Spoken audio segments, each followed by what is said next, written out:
This is not a test. This is your emergency broadcast system announcing the commencement of the annual PURGE sanctioned by the U.S. government. DNFing books for any reasons have been authorized for use during the PURGE. Books that are not in the included category for the video have been granted immunity at this time and shall not be purged. Commencing at the siren, any and all DNFing will be legal until the end of this video. Bookstores of any kind will be unavailable until the end of the video until the PURGE concludes. Blessed by Barnes & Noble, indie bookstores, and all other booksellers, a nation reborn. May God be with you all.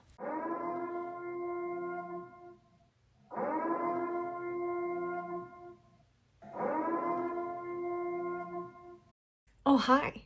Oh, hi. I feel like just a little, talking ahead, but I wanted to show you guys all the Book of the Month books that we're going to be purging and trying to get through. And that is not including, I think I'm missing, 2 books that I just couldn't find. And then we have, 4 audiobooks, I think. But yeah, these are all the books. These are all books. There's quite a lot of them. I guess I should get up now and actually, nope, that's it. Okay, I feel like I should get up now and actually show you all the books that we have. We've got a lot, and I'm probably going to, you know what, let me get off the floor. We'll talk about it. That is much better.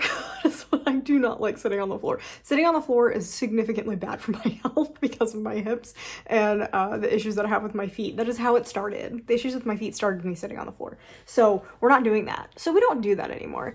Anyway, I have so many books for Book of the Month that we need to get through, and there's a lot that I'm just no longer interested in. One example is I have True Story behind me, but it's not in these piles because I have no interest in reading that one anymore because I've heard things about it and I don't like what I've heard about it, so I'm not interested anymore. So I do have a feeling some of these will be kind of quick. I was interested in this before, but now I'm not. But yeah, we've got a lot. We've got so many. And the problem is I may have purged the ones that I can't find. So everything we didn't say, I cannot find. And I'm did I purge it already? And I just didn't mark it down in my app because I'm pretty good about keeping up with the Book of the Month app where you put whether you liked it, didn't like it, thought it was just okay. And I still had that one on there. So, but I can't find it anywhere. So I'm thinking I potentially maybe DNF'd it already and I just don't remember. But anyway, let's go through the piles of books. I'm just gonna go through them really, really fast and then I will tell you what audiobooks I have. I think the audiobooks that I have are Made for You, the Something of Ellie Black, House of Glass, which I also have a physical version of. I think I have... Is that it? I don't know if that's it. I'll have to put in the other titles that I have right here. But I know I have a couple of audiobooks. So I'll probably be getting to those first to get those over with. And then a lot of what, again, like I said, a lot of what we're going to be listening to or reading in this first vlog, at least this first purge video, are audiobooks because I am in a little bit of a reading slump, just a little bit. So I'm definitely mood reading this. I'm definitely not doing a TBR jar or anything like that. It's just going to be what I'm in the mood for. So the first stack we have A Wilderness of Stars, which I am so excited about. Velvet Was the Night, which I am not excited about because I haven't loved any Sylvia Moreno Garcia since Mexican Gothic. The Star-Crossed Sisters of Tuscany. Magic Lessons. Oh man, I loved Practical Magic and the second book, Rules of Magic, but I've kind of my interest has waned with these, so I have this one and another one that I'm just I don't really know if I want to read. Wild Dark Shore, even though I don't have this on audiobook, this could be one that we read because it is newer and it is where my interests kind of lie. Last Summer at the Golden Hotel, this is definitely one that is up for definite purging. I don't know how I feel about this one anymore. When I'm Dead, this one is complicated because it is part of a series, so I don't think I'll be getting to this one just because I do want to read the other 2, even though you can read this as a standalone. And then No One Can Know by Kate Alice Marshall. This is a really good one for purging. We're probably going to be reading this one relatively soon because I have not liked a Kate Alice Marshall. I think I either give them they're all 3 or lower, basically. So this is a really good one for purging. We are on to the next stack, and that is 5 Star Weekend. Did You Hear About Kitty Carr? Sign Here. Hello Stranger, which I have not heard many good things about, which is sad because I loved The Bodyguard. She Started It. The Resort. This Spells Love. Romantic Comedy. A Talent for Murder. Next stack. We have 5 total, so we're on stack 3. Ink Blood Sister Scribe. People We Meet on Vacation. This is actually one that I got from a sales shop, not from Book of the Month, but I'm still counting it because it is a Book of the Month. Margot's Got Money Troubles. Honey. The True Love Experiment. The Strangers Upstairs. The Intern, Anna Maria and the Fox, The Ministry of Time, which I am also not very excited about. We have Jane and Dan at the End of the World. I am really excited about this one. I think this could be 5-star or a 1-star. This is gonna be one of those that I'm gonna be like, ooh, or this is amazing. The Writing Retreat, Georgie All Along, As Long as the Lemon Trees Grow, The Book of Magic, there it is, there's the other one. The Bog Wife, Is She Really Going Out with Him? And The Book of Witching. And our very last stack, we have Just for the Summer, You Between the Lines, Kill for Me, Kill for You, The Fury, which I'm very excited to read. I've liked both of Alex Michaelides' other 2 books. The Wishing Game, Like Mother, Like Daughter, Bad Tourists, and like I said earlier, House of Glass, and I also have the audiobook for this one on Book of the Month. So those are the books that we have to choose from. I think the first audiobook that we're gonna do is Made for You, because I have already started that one. I was very interested in reading that one. Made for You is basically following like AI intelligence, synthetic people, and it's like a Bachelor-esque style, but there's also a disappearance that's going on. So there's a lot of different things that are going on. And then potentially The Fury next. I don't know. We'll see. I might read like a audiobook at the same time as a physical book just to see how, like, gauge how I'm doing with physical books. But yeah, I don't know how many books we're gonna read. We're just gonna kind of like go with this. This is supposed to release in April. Yes, this is going to release in April and it is only March 14th. So I am starting this pretty early. So there could be a lot of purges in this video. This could be like a purge. This could be a big purge. But yeah, I just kind of like, these have been taking up so much space and some of them are very old. Some of them are back from 2020. I think that's when I started my subscription back in 2020. So yeah, some of these need to go. So anyway, I hope you guys enjoyed the video. Definitely make sure you subscribe to miss any future content. And definitely make sure to like the video if you end up enjoying it. Let's get right into the purge. I literally just woke up and the crows are having a really fun time outside right now. I am about 50% into Made for You and I like it and I don't like it at the same time. Like, the only reason I'm continuing is I am really curious about the mystery, which I wasn't expecting. I didn't like really realize this was a mystery. Maybe I did when I first bought it, but I don't know. I don't love it. Mostly because a lot of the story is about her feelings and the baby. And you guys know I don't like a story about motherhood and about children and babies. And I'm not loving that. But I'm liking everything else.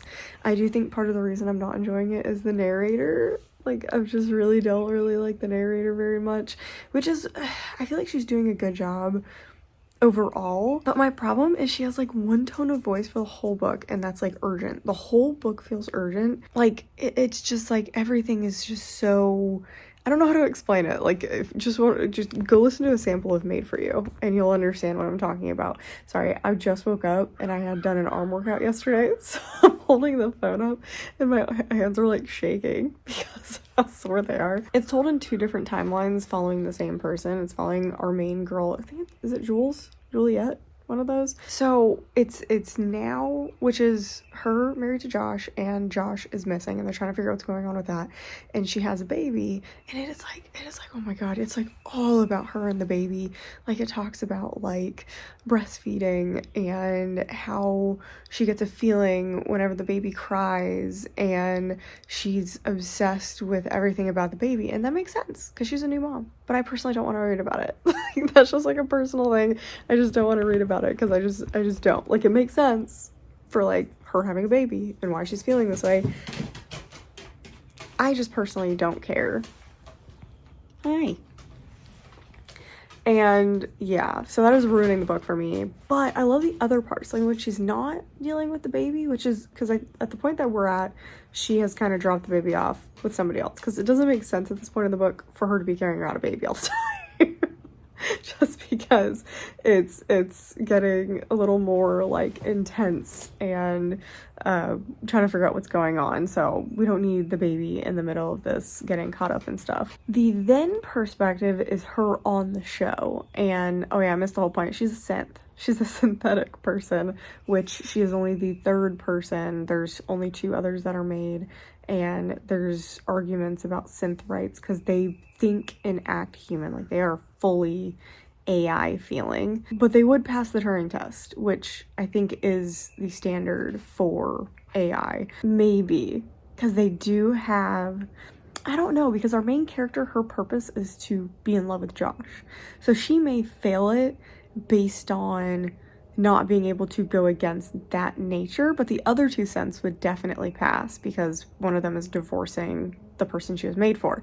So it's very complicated. The Turing test is complicated. AI is complicated. So anyway, then I went totally beside the point. So she is a synth created for Josh, basically, to win this competition. And it's because they wanted a lot of views, basically, for this season of The Bachelor.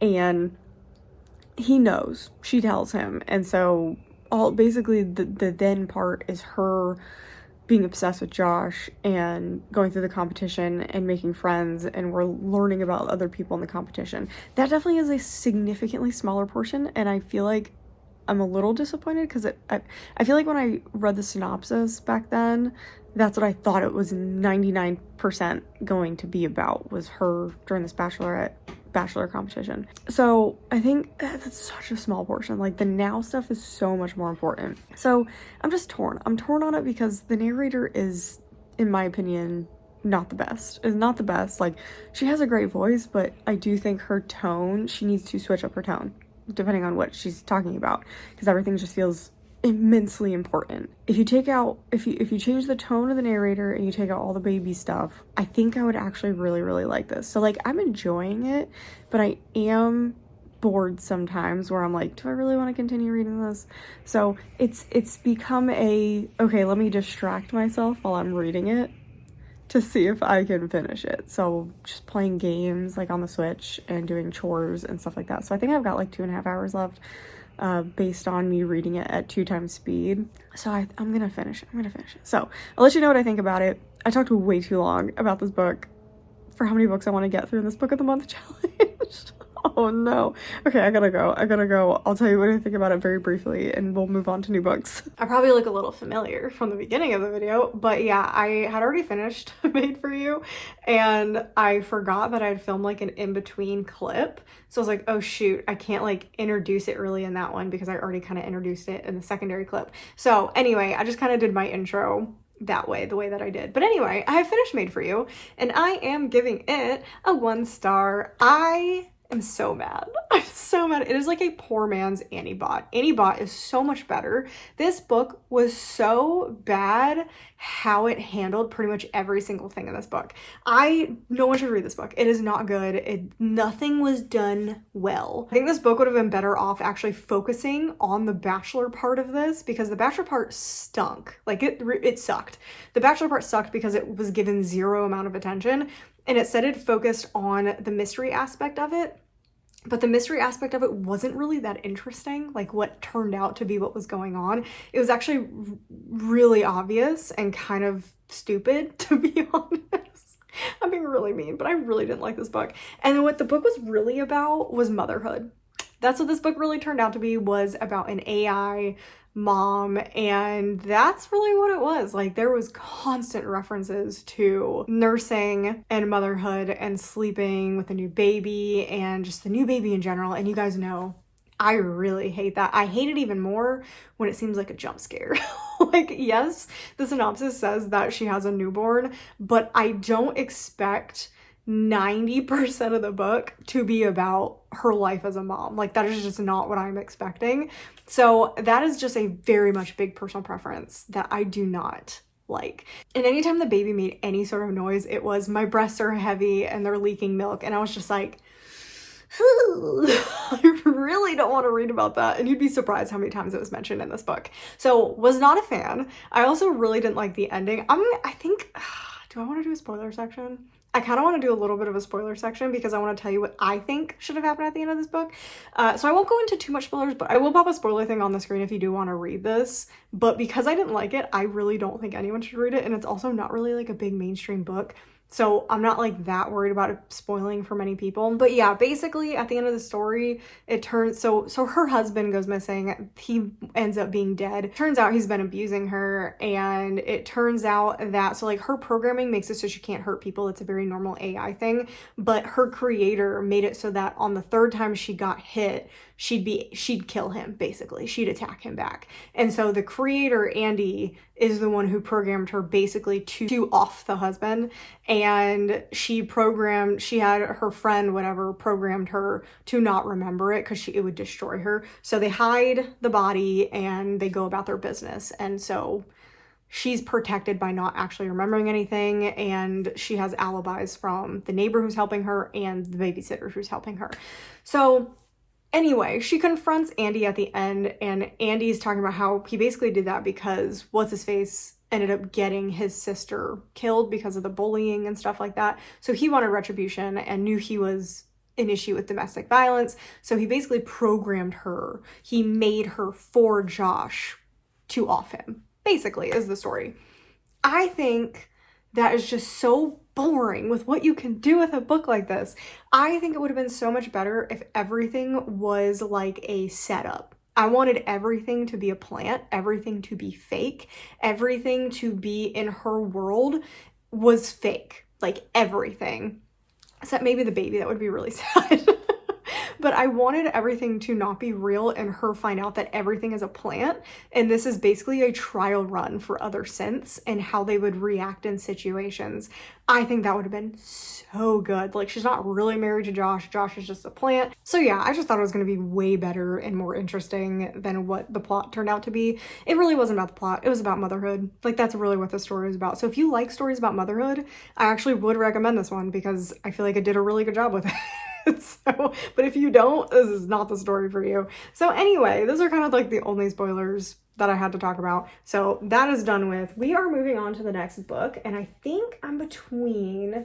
I really want to get through all of the audiobooks on Book of the Month, so I think we're gonna go switch to House of Glass. I have had good luck with Sarah Pekkanen and Greer Hendricks. I have never read a Sarah Pekkanen separate from Greer Hendricks, so I am curious like what the difference is and like what she brings to the table versus what he does. So let's go read House of Glass. I don't know anything about this. I got this so long ago, no idea. Just know it's a thriller, so I'm excited to read this one. Okay, I'm still reading House of Glass, but my video for the third and final outbreak came out, and you guys are loving the trials. Like, you guys are absolutely loving the accidental trials where I read one chapter and then 50 pages and then 100 pages and then kind of just like get rid of books based on my interest, and then it's me ranking them after each trial of what I'm interested to least interested in.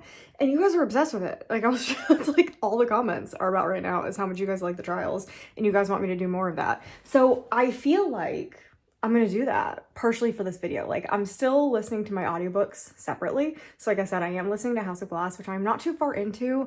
I'm not like super interested in it, and I think it's mostly because number one, I don't love the audiobook, but I'm also just like, I don't know, I'm just not having a great time. Like, I'm not gripped into it yet, so I'm still gonna give it some more time because why not? It's an audiobook. It's kind of can be a little bit of passive reading until I get a little bit more interested in it. But yeah, it's a story about a kid, and I think that's part of the big reason why I'm not enjoying it.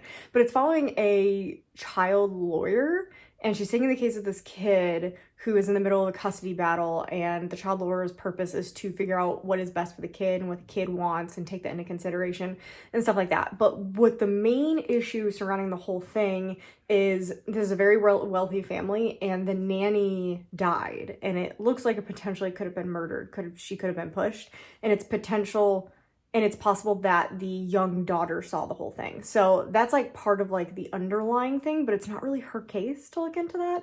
It's more her case to look into the divorce and what's going on with the kid who is mute now. So I don't know, I'm just not gripped into that one. I'm still going to continue listening to it, but it is definitely not gripping me.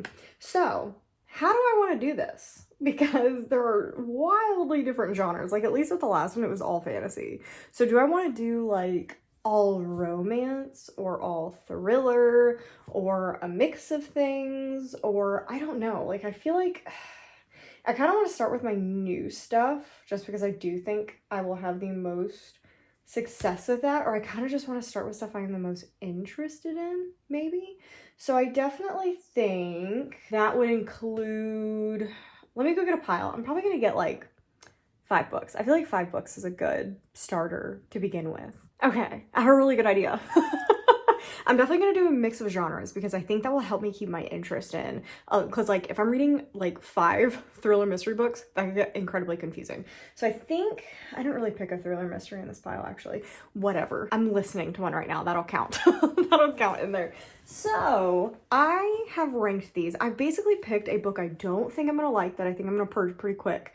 I picked a book that I am uncertain potentially will be purged. I picked a middle of the road, could go either way. I picked a, I think I'm gonna like it, but I don't know if I'll love it. And then I picked a book that I think I'll love, right? So this is the stack here, and it's kind of a mix of things. So I'm pretty excited. So we have, I'm really out of breath because I was just exercising. So me running to my room to go get one of these books and running back was too much after doing 30 minutes on the treadmill. So I'm like, so I put A Wilderness of Stars as a book I think I'm going to love because I've loved two Shea Earnshaws. They're actually 2 of my favorite books like ever. And I only have been like meh with one of her books, and it was her adult book. And I think this is another young adult book. I think, I'm not 100% sure, but I think I'm gonna love this one. I think I'm really going to enjoy You Between the Lines, but it could end up being something I don't like. It's just, it depends what kind of romance it is. Then we have Jane and Dan at the End of the World, which my intrigue is super high, but it's definitely outside of my comfort zone and something that could go either way. Wild Dark Shore, that one is definitely one of those that I picked that I was like, oh, I want to be this girl. I want to be this contemporary fiction girl who reads these types of books. I don't have a good feeling that I'm gonna love it, but I'm hopeful for it. So that's why it's not the bottom. Velvet Was the Night, which I am no longer really interested in at all, but I want to give it a shot because I own it, and it is a Sylvia Marina Garcia, and I'm still out here waiting for my moment of loving another one of her books because I cannot get Mexican Gothic out of my head, how much I loved and adored that book. So like, there has to be that in her. There has to be that in one of her other books. Like, it has to be. So that's our stack. We're gonna go ahead and read the first chapter out of all of these, and then I'll give you an update. This is update number 3 in a row for 3 different videos. I'm working on 3 different videos in a row. Guys, that's a lot. That is so many. Okay, let's see. I have read the first chapter, or at least almost the first chapter, because one of these, the first chapter is 30 pages, and the second section of this video is reading the first 50 pages, so I was like, let's read half of the first chapter and see how I feel about it. And it kind of worked because there was a point in the chapter break where I was like, oh, okay, this is like a really good point to pause and wait. So that's what we're kind of doing. So like I said, these were our books, and we are DNFing 2 of them. We're DNFing 2 of them. 2 of them didn't make it out of the first chapter, which is crazy. Velvet Was the Night. Yeah, didn't expect it. I read like a page and I was like, no, this is not it. This is not it. No other reason other than her books just like, they have turned out to not be for me, and they're definitely more like historical fiction, which is not my vibe. Mexican Gothic does seem to be a one-off book for me for this author. I will still try if she goes a more horror route. Well, Silver Nitrate was awful. If she goes another horror route though, I will try it again just because, oh my God, Mexican Gothic is just stuck in my head. It was such a good book. So yeah, but this is not it. This is not the one. So that one wasn't much of a surprise. The one that was the surprise and that I thought I was going to love and I despise it. And then I looked online and it seems like everybody has this problem with this book, but it is You Between the Lines. And I'm so upset because the writing is phenomenal. It's so good. I was already like I feel like the romance is going to be really, really, really good in this, but I hate this main character with a fiery passion. She is, oh gosh, I gotta explain her carefully. I gotta explain her carefully, or I feel like I'm gonna get canceled. But like, she is the type of feminist who hates men to the point where it's like detrimental. Like, she can't see anything clearly. And I feel like it was super unfair how this book started. So she's in like this, basically she's a writer, or she wants to be a writer. And this other guy also wants to be a writer, and they were in high school class together, writing course or something like that. And the whole point of the class is to write poetry and then get it critiqued, which is one of the most difficult things you can do. Like, writing is such a personal thing that if someone comes in and critiques what you're doing, you're gonna have hurt feelings about it. But generally, it is not against you. It is just trying to make you a better writer. And she was so mad at him for not liking what she wrote. And it wasn't even that bad of a comment. Like, it wasn't even that bad of a comment. Straight up was just like, it's all style, no substance. And I just don't understand the deeper meaning of this. And then she literally talks about how he is the definition of a... what was it? I gotta find what it was, because I was like, this is absurd. This is absurd. And that's the thing about straight white literary men. They're all the same at the end of the day, even the boys who've barely yet learned what power they have. You're literally in a critiquing class. That has nothing to do with who he is. And I don't think anyone else liked your book either. I don't think anyone else liked your poem because no one else was talking about it. He at least gave you criticism, and it was just so unfair to him immediately, like right off the bat. It was so immediately unfair to him as a character, and I immediately hated that. And I was like, okay, but wait a minute, maybe it's like a learning thing that she's a teenager who is having her poems critiqued and it's not sitting well with her. But literally the first chapter is her just being awful, and like she's like a pick-me girl. She was literally talking about how she doesn't get along with anybody because no one is like her. Like, she is so different than anybody else in the groups that she is part of, that she just like doesn't have any friends, and she doesn't get along with anybody, and all the other girls like all these other things. And I was like, girl, you are the worst. You are actually the worst. Like, oh my gosh. Like, number one, I am all for men bashing when it is appropriate, because I also have a lot of issues with women too who pick on other women, which is who she is. It's literally who she is. So I didn't love that. I don't love just blanket hating anybody. I really hated this book. I would definitely look at people's 1-star reviews on this book. It's really funny. It's really funny because it mostly is this main character is awful. She is impossible to read from. So anyway, I couldn't stand this. Did not get out of the first chapter for this one, which again is really sad because I think this had a ton of potential. That leaves us with 3 we are continuing with. And the sad part is I'm not like super excited about them. I'm excited about one of them, but I'm not super excited about them. So I don't know if I'm going to continue with this stack. Like, I feel like I might do like try a chapter with everything. Would that be crazy? Would that be crazy? I have so much time to work on this vlog though, because it's like March 17th or March 18th, and I'm not putting this out until April. Do I just want to try chapter everything and then and then do 50 pages on like a select few? Is that what I'm doing?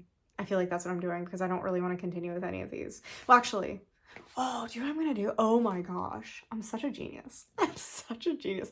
We're gonna do a try chapter with like all of them, and I have already started splitting them up into 5-book stacks. What if I pick like one book from each stack and I'll continue with that? So like the winner of each stack is what I continue with.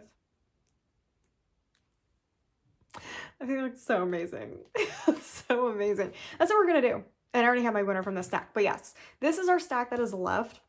The bad part is I actually like kind of want to DNF Wild Dark Shore, but I don't at the same time because it's like a super popular book this year. And I feel like it's going to have that emotional impact towards the end. It's just going to take work from me to get through the book.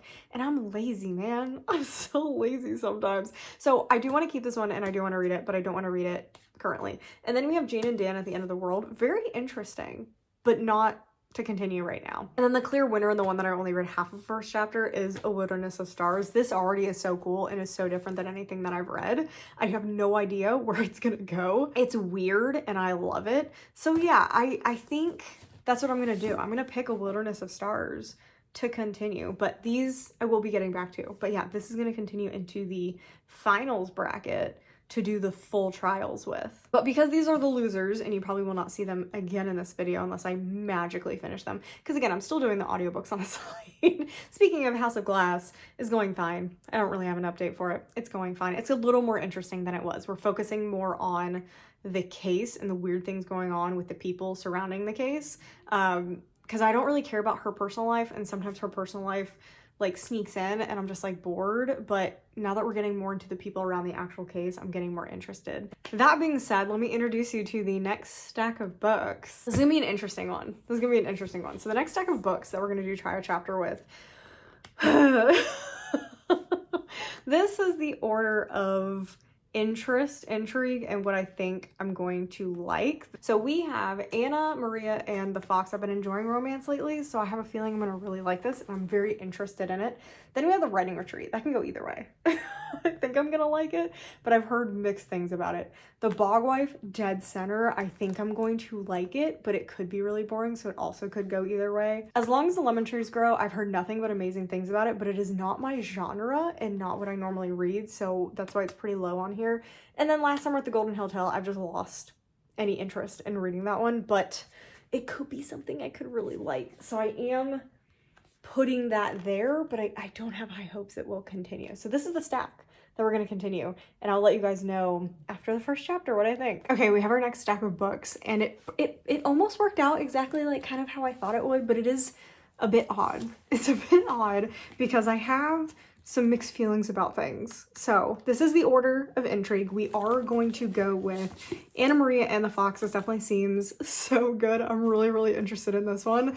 It's gonna be cute. It's gonna be cute, and I think it's gonna be nice and light compared to A Wilderness of Stars, because I think that one's gonna be really sad and depressing. Then we actually have the Bog Wife. So the Bog Wife is going to be on deck. That's what I'm also going to do, is I'm going to put these books to the side that I would have picked if not for the first choice. Like, I really want to read this. So I'm going to put this on deck. If I end up like DNFing one of the books in the final pile within like the first couple of chapters, I'll just swap in one of these on deck books. So Bog Wife on deck. I loved the prologue and the opening of this book. I think it's so interesting. I am a little concerned because it is 5 different points of view, which I don't love. So I kind of hate that. I'm gonna try it. This is possibly a DNF depending on the different points of view, but I am incredibly intrigued about it. And then we have the Writing Retreat. I think I'm gonna switch this to audiobook. I don't have an audiobook right now. I finished House of Glass and I haven't picked up another one. I think this is gonna be my next audiobook, because right now I'm listening to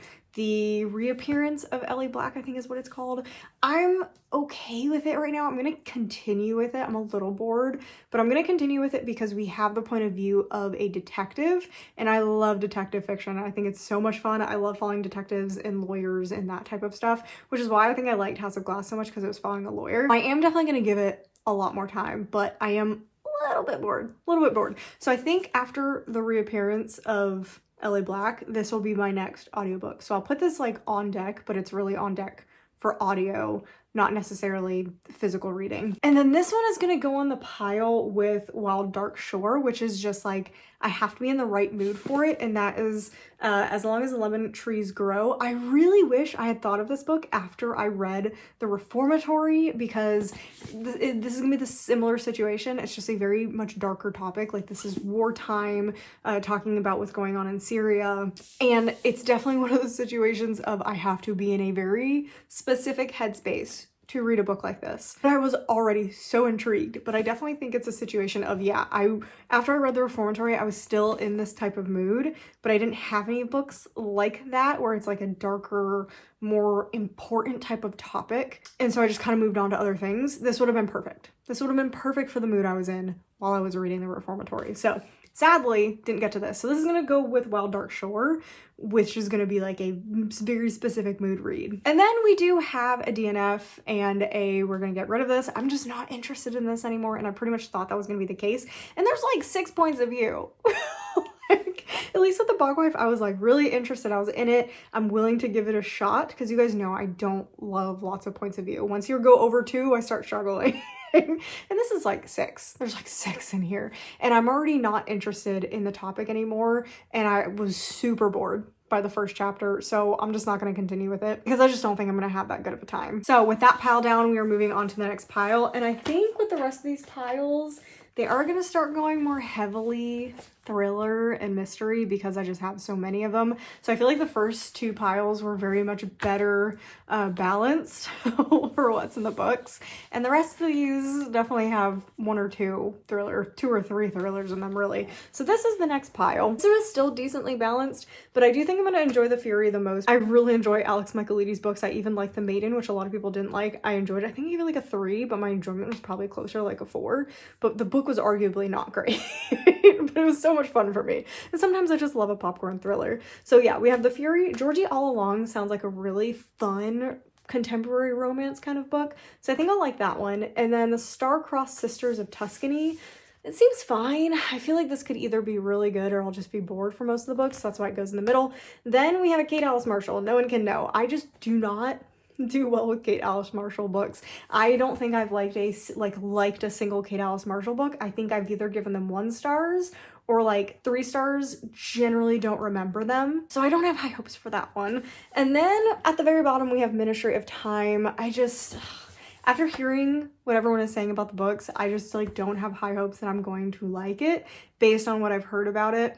And like I would want more of a sci-fi take on it than what I think I'm going to get. Like to me, the way people are talking about it, it sounds way more contemporary, and I was looking forward to more of a sci-fi take on things. So I definitely am worried that I'm not gonna like that one. So this is my potential order, and let's go read the first chapters. We have finished the next round of purging.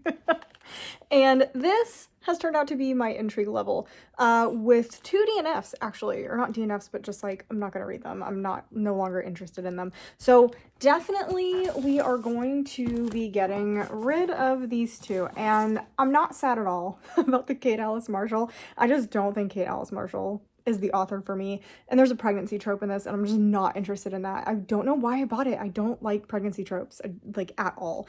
And then this is a sad one because I thought I would really like this one, and I've heard nothing but good things about it. But then I read most of the comments are like, this is definitely more women's fiction than romance, and I was like, oh, I really am not a fan of women's fiction at all. What is wrong? My dog is huffing at me for me to pick him up and put him on the bed.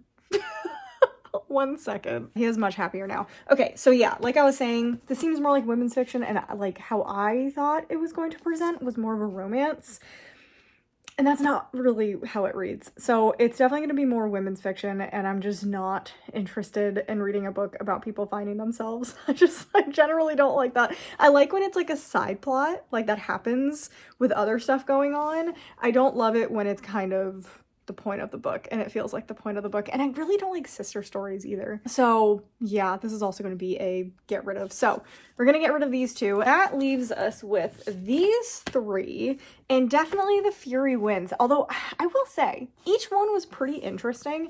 Georgie All Along, definitely it took me the longest to get into this chapter. It also was the longest chapter, I think. And so this one definitely is just, I don't know, it just wasn't hitting. I think this could be really good, but it is on the bottom for intrigue level bookkeeping. For a second I was like, am I getting rid of this one too? But no, I'm interested enough to see what's gonna happen because I love people coming back to small towns, and that's what this is. Then we have the Ministry of Time. These were pretty close. They were very close, but I loved how this one was presented, how The Fury was written. So we are going to continue with The Fury. We are going to put Ministry of Time on the wait list. So that one could end up getting pulled into the video if I DNF something. Because my idea for this is I'm going to read a lot of books. Like even if I DNF stuff, I'm going to finish reading a lot of books. I don't care. I'm not going to get to the end of this video and have 1 book read and like 15 DNFs. We're not doing that. I plan to read a lot of these. So anyway, this is going on the waitlist, potentially audiobook. Speaking of which, before I continue on with our next pile, because we did have to adjust things, I have 4 piles left. That's so many books. I have 4 piles left, and some of them have 6 books because it didn't work with how the thing worked. I should have checked how many books I had. I'm also not including any of the Practical Magic books I have left over. I've decided I'm going to wait and end up reading those in October, November, because the vibes are not right now. Like reading those in summer feels blasphemous. So I'm just not going to read them right now.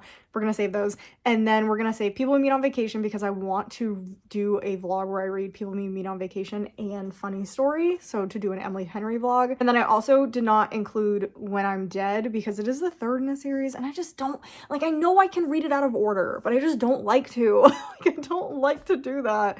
So I'm not including that one either. So those are just the only ones that I didn't end up including. But like I was saying, I did end up DNFing the Return of Ellie Black. I did not like how the story was told. Like, I was in it for a while. I was really interested in the detective side of things, and I feel like I'm the only one. So, like, most of the reviews really liked the book, but it was people really liking Ellie's point of view the most, and I don't like her point of view, and I didn't like any of the other points of view. I only wanted the detective point of view, and anytime we switched away from the detective, I was just kind of bored and not really interested.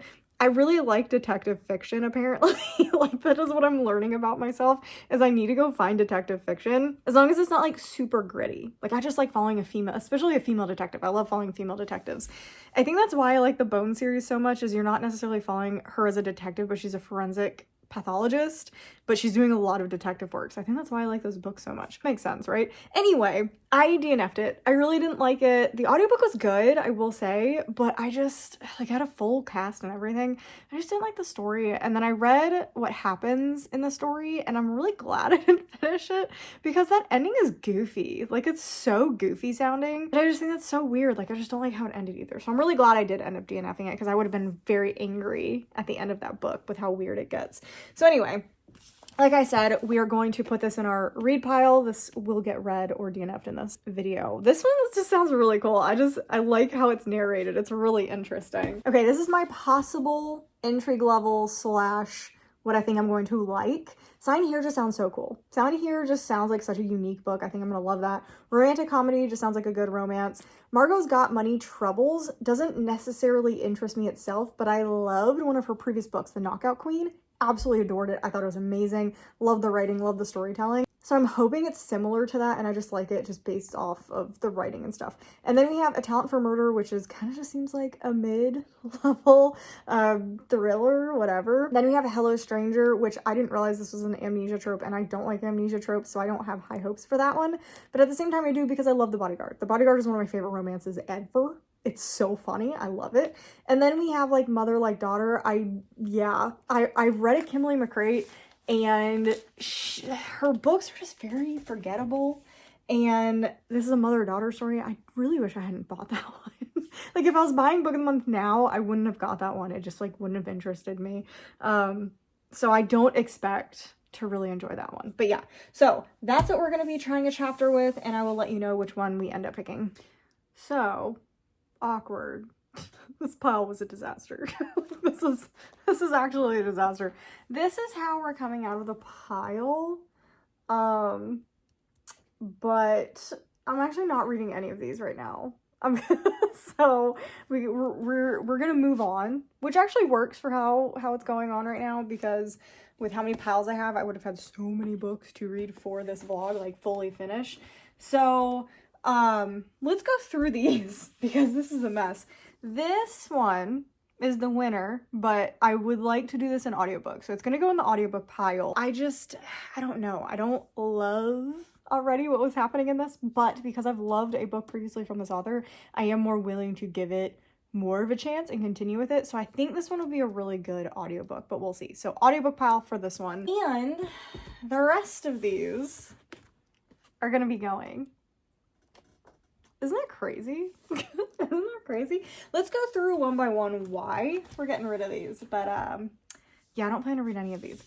Sign Here, still such a good premise, but I hate how it's written. Like, I really hate how it's written, and there's, like, tons of perspectives.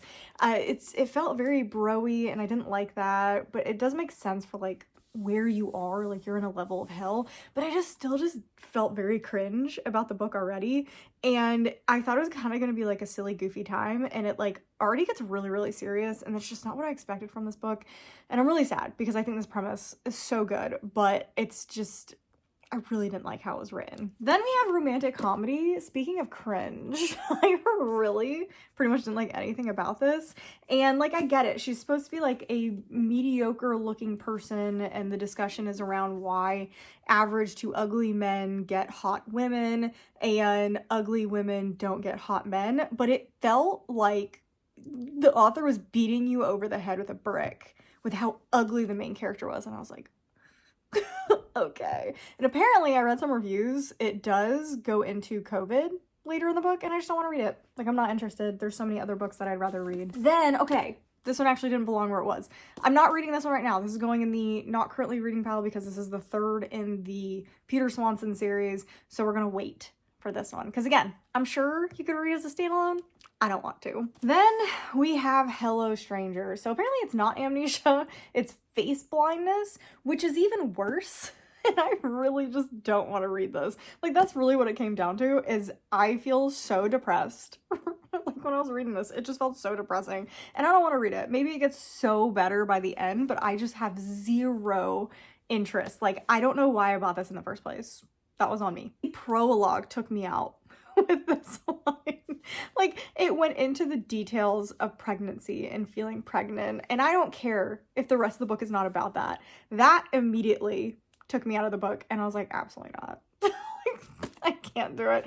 I cannot do pregnancy tropes. I despise them. And again, even if it's not the rest of the book, I hated the prologue enough that I didn't want to continue the book. So those are going. I'm really sad. I'm actually not that sad. Well, I'm sad about Sign Here and Hello Stranger, because Hello Stranger, I just love the bodyguard so much that I was like, oh, maybe I'll like this one, but I don't want to. I don't want to. Okay, it's been quite a while since I've worked on this because I had a bunch of other things that I had to work on. But we are moving on to the next pile, and I think there's only 1 or 2 piles left after this one. We gotta get through these. We gotta get through these. I gotta finish purging, the initial round of purging, and then actually move into reading the 5 books that we've picked, because that's a lot of books. I think it's 5. It might be 6. I don't know, but it's a lot. This is definitely a pile that I'm not like super excited about. A lot of these seem like they're going to be better audiobooks than actually physically reading. Because like I said, I love listening to thrillers. I think it's very immersive. I think it's really fun. So I have definitely changed to listen to audiobooks for thrillers. But like The Fury, I'm not, because I really didn't like the voice of the audiobook. So some of these could be that way. I won't know until I check. But some of these could be audiobook. So this is our pile, and this is how I think I'm going to enjoy them. We have The Intern, and I always like these legal thrillers. Legal thrillers always sound really, really interesting. So this is a person working for a judge, and I think that could be absolutely amazing. So I'm very interested in that one. Then we have Honey, which is following a pop star kind of thing, and those always tend to be my types of stories. Then The Wishing Game goes in the middle because I have no idea how that one's gonna pan out, because some people absolutely despise it, and I am really nervous. Like, that makes me really nervous. But then some other people, it's like one of their favorite books. So that one goes dead center because it could go either way. And then we have Kill for Me, Kill for You. I feel like I've read this type of book before. That one will most likely be audiobook. I've heard good things about the audiobook, so that one might just immediately just go in the audiobook pile. And then we have The Stranger Upstairs. I've heard nothing about it. So this is the next pile. This is what I'm hoping. I feel like this could be really good, or it could be a lot of getting rid of them. Yeah, this didn't take very long. I basically just sat at this desk and quickly read through, and if I just wasn't interested, I moved along. I am not getting rid of any of these. Surprise. I'm not getting rid of any, but I'm definitely relegating most of them to the audiobook section of this video. So a lot of these are not going to be in this video just because that's a lot of audiobooks to get through. But this is the order, and pretty much all of these are going to be audiobook. I actually do want to read The Intern physically, potentially audiobook, but this one wins this pile, so it's going in the will be a main feature of this video. This video is spiraling. Like, it is absolutely spiraling because we have the random audiobooks, we have the chosen books for like the big pile that are going to be more featured than everything else. It's a wild story. So anyway, I love how The Intern started. I thought it was a really, really good, immediately interesting first chapter. I do think this one could be semi-boring, but that first chapter really did bring me into the story. And again, I love books that relate to law. I always think it's really, really interesting. So I think this is cool. This is going to be following an intern who is, I think I said already, intern for a judge, and I think that could be really good. So the rest of these, I kind of felt mediocre. Like, I just felt very middle of the road about pretty much the rest of these. I really was having a hard time getting into any of these. Like literally any of these. The winner and the one that we will be trying to read and will go in the final pile is The Intern. This is the order of intrigue for our next pile. We have one after this, so I was right, at least in the last clip, about having 2 more left. So I think we're gonna have 6 books that we're reading, that we're trying to read for this video that I'm like actually really interested in. This is a mess. This, like I said, this video is just an absolute mess. But this seems like a really good pile. Like, I'm pretty excited about that. I feel like the last pile was kind of a dud. This is my thoughts of Order of Intrigue, and let's actually see what it actually is and what wins this pile. I do like picking a winner. I do think it's really fun. I've officially run out of steam for this whole try a chapter thing. It was too many books. I would not recommend doing try a chapter for more than like 10, 15 books. Because I think in this video, I think I did like close to 30, maybe more. It was too much. Too many. I did try a chapter with this pile, and this was the final ranking. So we are going to go with True Love Experiment. I ended up keeping all of these. I'm keeping all of these. The Book of Witching, I don't know if I'm going to like this one, but it's definitely not what I want to read right now, like at all. So I think I'm going to put this in the Halloween pile, and we're going to read this closer to the autumn and witchy season, kind of like some of the other books in there, just because it's not working for me. It's not working for me. But I am excited about True Love Experiment. Everything else was also really good, but I think we're going to go with the True Love Experiment. And for the very last pile, we're just going to pick a random one that rounds out what we have in our pile currently. So let's look at what we're reading so far. Okay, so this is kind of our pile right now that we are reading. I actually am starting Anna Maria and the Fox. I have started this. I'm actually very much enjoying it. So let me put this at the top of the pile because we're going to talk about it quickly after we talk about these things. But yeah, so we have 2 romances, 2 thrillers, and kind of like a young adult fantasy. So if we have a horror, an adult fantasy, anything else, just not romance or thriller, I think will round out this pile. Because like I said, we only have 1 pile left. And unfortunately, I think it is mostly what I said I didn't want to read. Okay, so we have She Started It. We're definitely not going to pick that one. We have Ink, Blood, Sister, Scribe. That could work. So let's put that on the side. The 5-Star Weekend actually could work because this is more of like a cozy beachy read, so potentially I could do that one. Part of me wants to keep it for the beach, but that could actually work. And it is like, it just feels very spring outside right now, so I could do that. Did you hear about Kitty Carr? Historical fiction. I don't know if I'm necessarily super interested in reading this one right now, but we could pick this one, and then this and this. No, romance thriller. So that leaves us with picking one of these. I feel like Did You Hear About Kitty Carr is the best option because it is a different genre from all the rest of them. So I think that's what I'm going to do. I'm going to do that. Did You Hear About Kitty Carr is going to go in the pile. And that's our final lineup. Like that's what we're reading.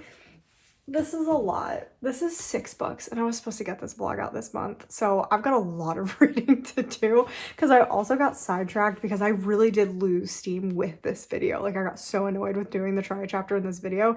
It was just too many things. It was way too many things. But I think this sounds really good. And like I said, I am a bit into Anna Maria and the Fox, and this is following our main character who is kind of like this heiress from Mexico, and she has 2 sisters, and they're running away from Mexico because I think they have the French occupation, I think is what's going on. I have to double check that, but I think it's the French occupation. They go to London, and they're basically having a season, but they're not there to get married. They're there just to kind of hide out and exist, and yeah, that's not gonna go well. It's not gonna go well. So on the other hand, we're actually following a Black character who is trying to abolish the slave trade, and he's trying to get the wealthy people of London to like get behind him and help him with that. So she is trying to free Mexico, he is trying to abolish the slave trade, and I think obviously they're going to probably help each other, and they have already, their eyes have met, and it's already been interesting. And I love that there's like way more like deepness to this book than I thought there would be. I thought it was just going to be like a silly Bridgerton romance. The plot is the main focus right now. Like, yeah, they met each other, but that was it. Like, there was no extra stuff. Like, he was just like, yeah, she's pretty, and that's kind of it.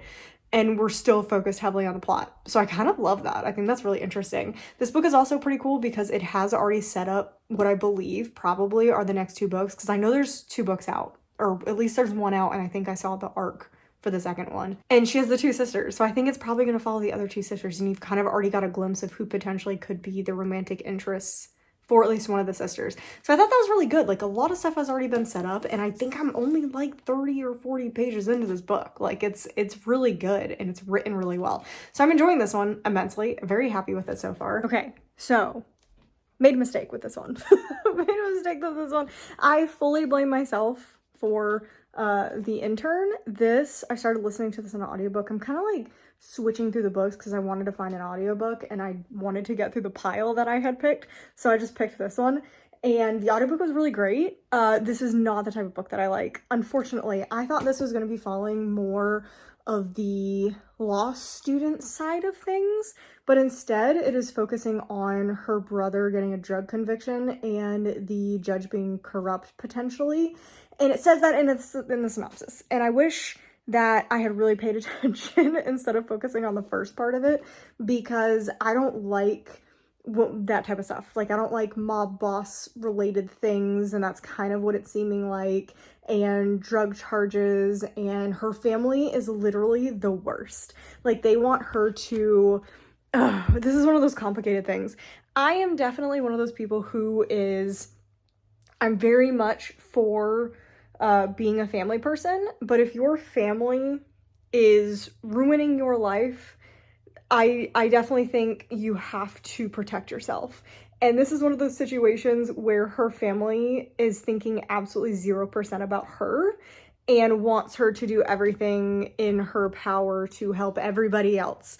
And that's so frustrating. And they're not giving her an option. I think that's what kills me the most, is it's like, yes, you want her to help the brother, even though it could destroy her career and the rest of her life, but you should give her the option, like, say, hey, this could derail your entire life that you've been trying to do for your entire life. Like, you have set this up your entire life. You've worked so hard to get here.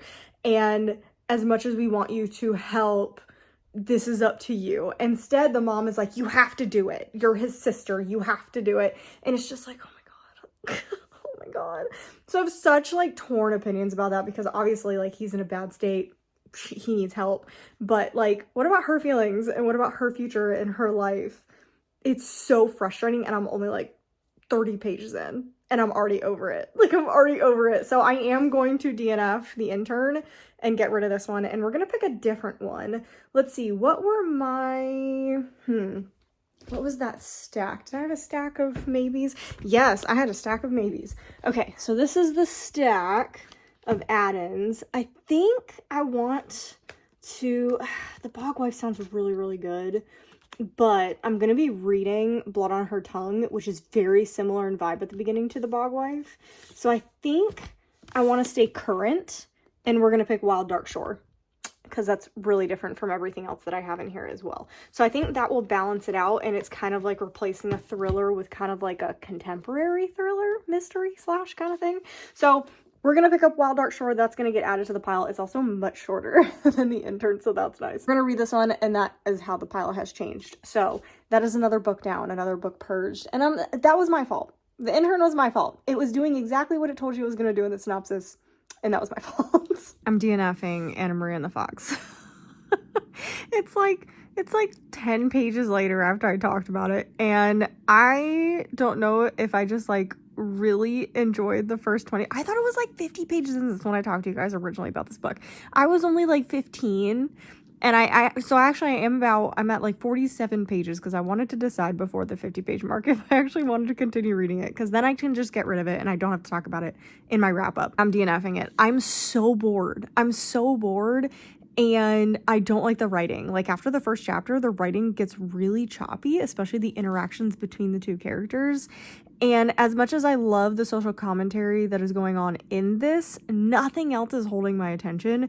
I already don't feel any type of connection between the two main characters, and for a romance, I feel like you want to feel that connection, and I'm so bored. I'm so bored about what this is. I think this could make a really good TV series or movie, but for a book, I'm just so bored.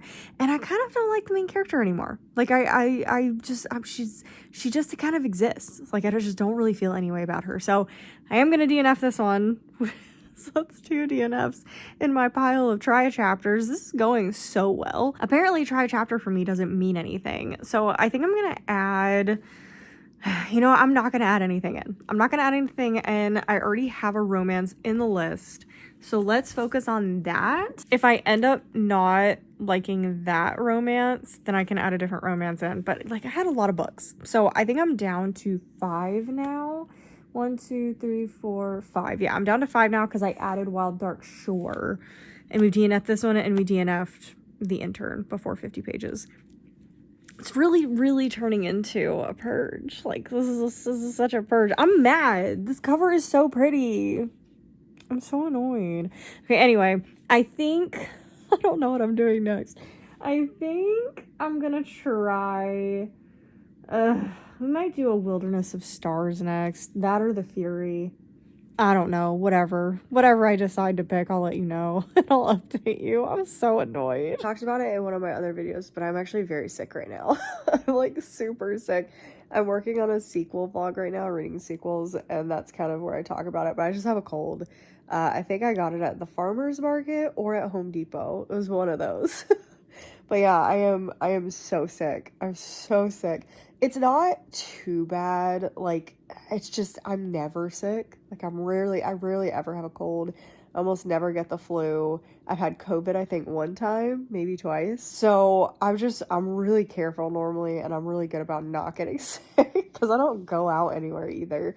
The bookstore is normally the only place that I go, but we have started going to the farmer's market, and I'm pretty sure that's probably where I got sick because that is the most people I've interacted with. Or again, Home Depot. I touched a lot of stuff in Home Depot. A lot of paint samples because I'm trying to paint, and I'm working on a video of doing my library upstairs finally. So we are currently painting that. Anyway, I'm DNFing Wild Dark Shore. I get it. I get why people love this book. I understand. It's got like a 4.32. I am a little surprised about that because the writing style is very specific, and it's something that I don't like. I really don't like how this book is written.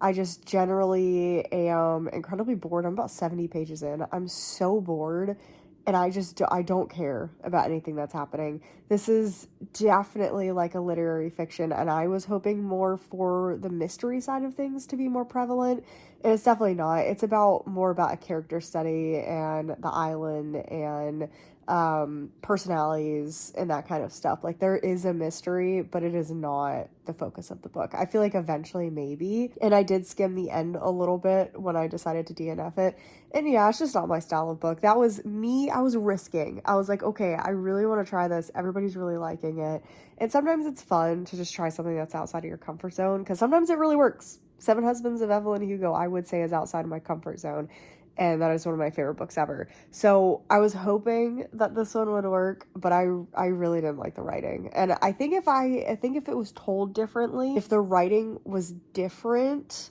and it was less, it's just such an abstract way of writing. And I've talked about it before. I just don't like abstract writing. That's why I hated A Water Moon.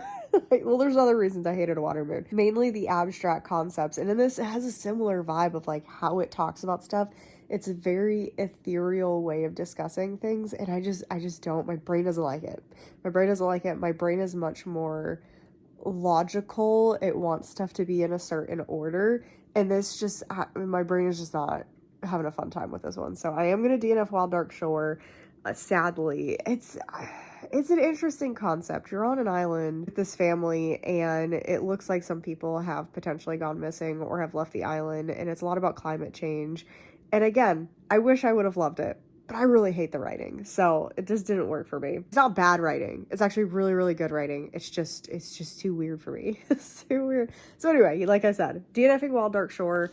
I don't know what I'm going on to next. I'm so torn. I thought I was going to get through 5 books, but now I've DNF'd another one.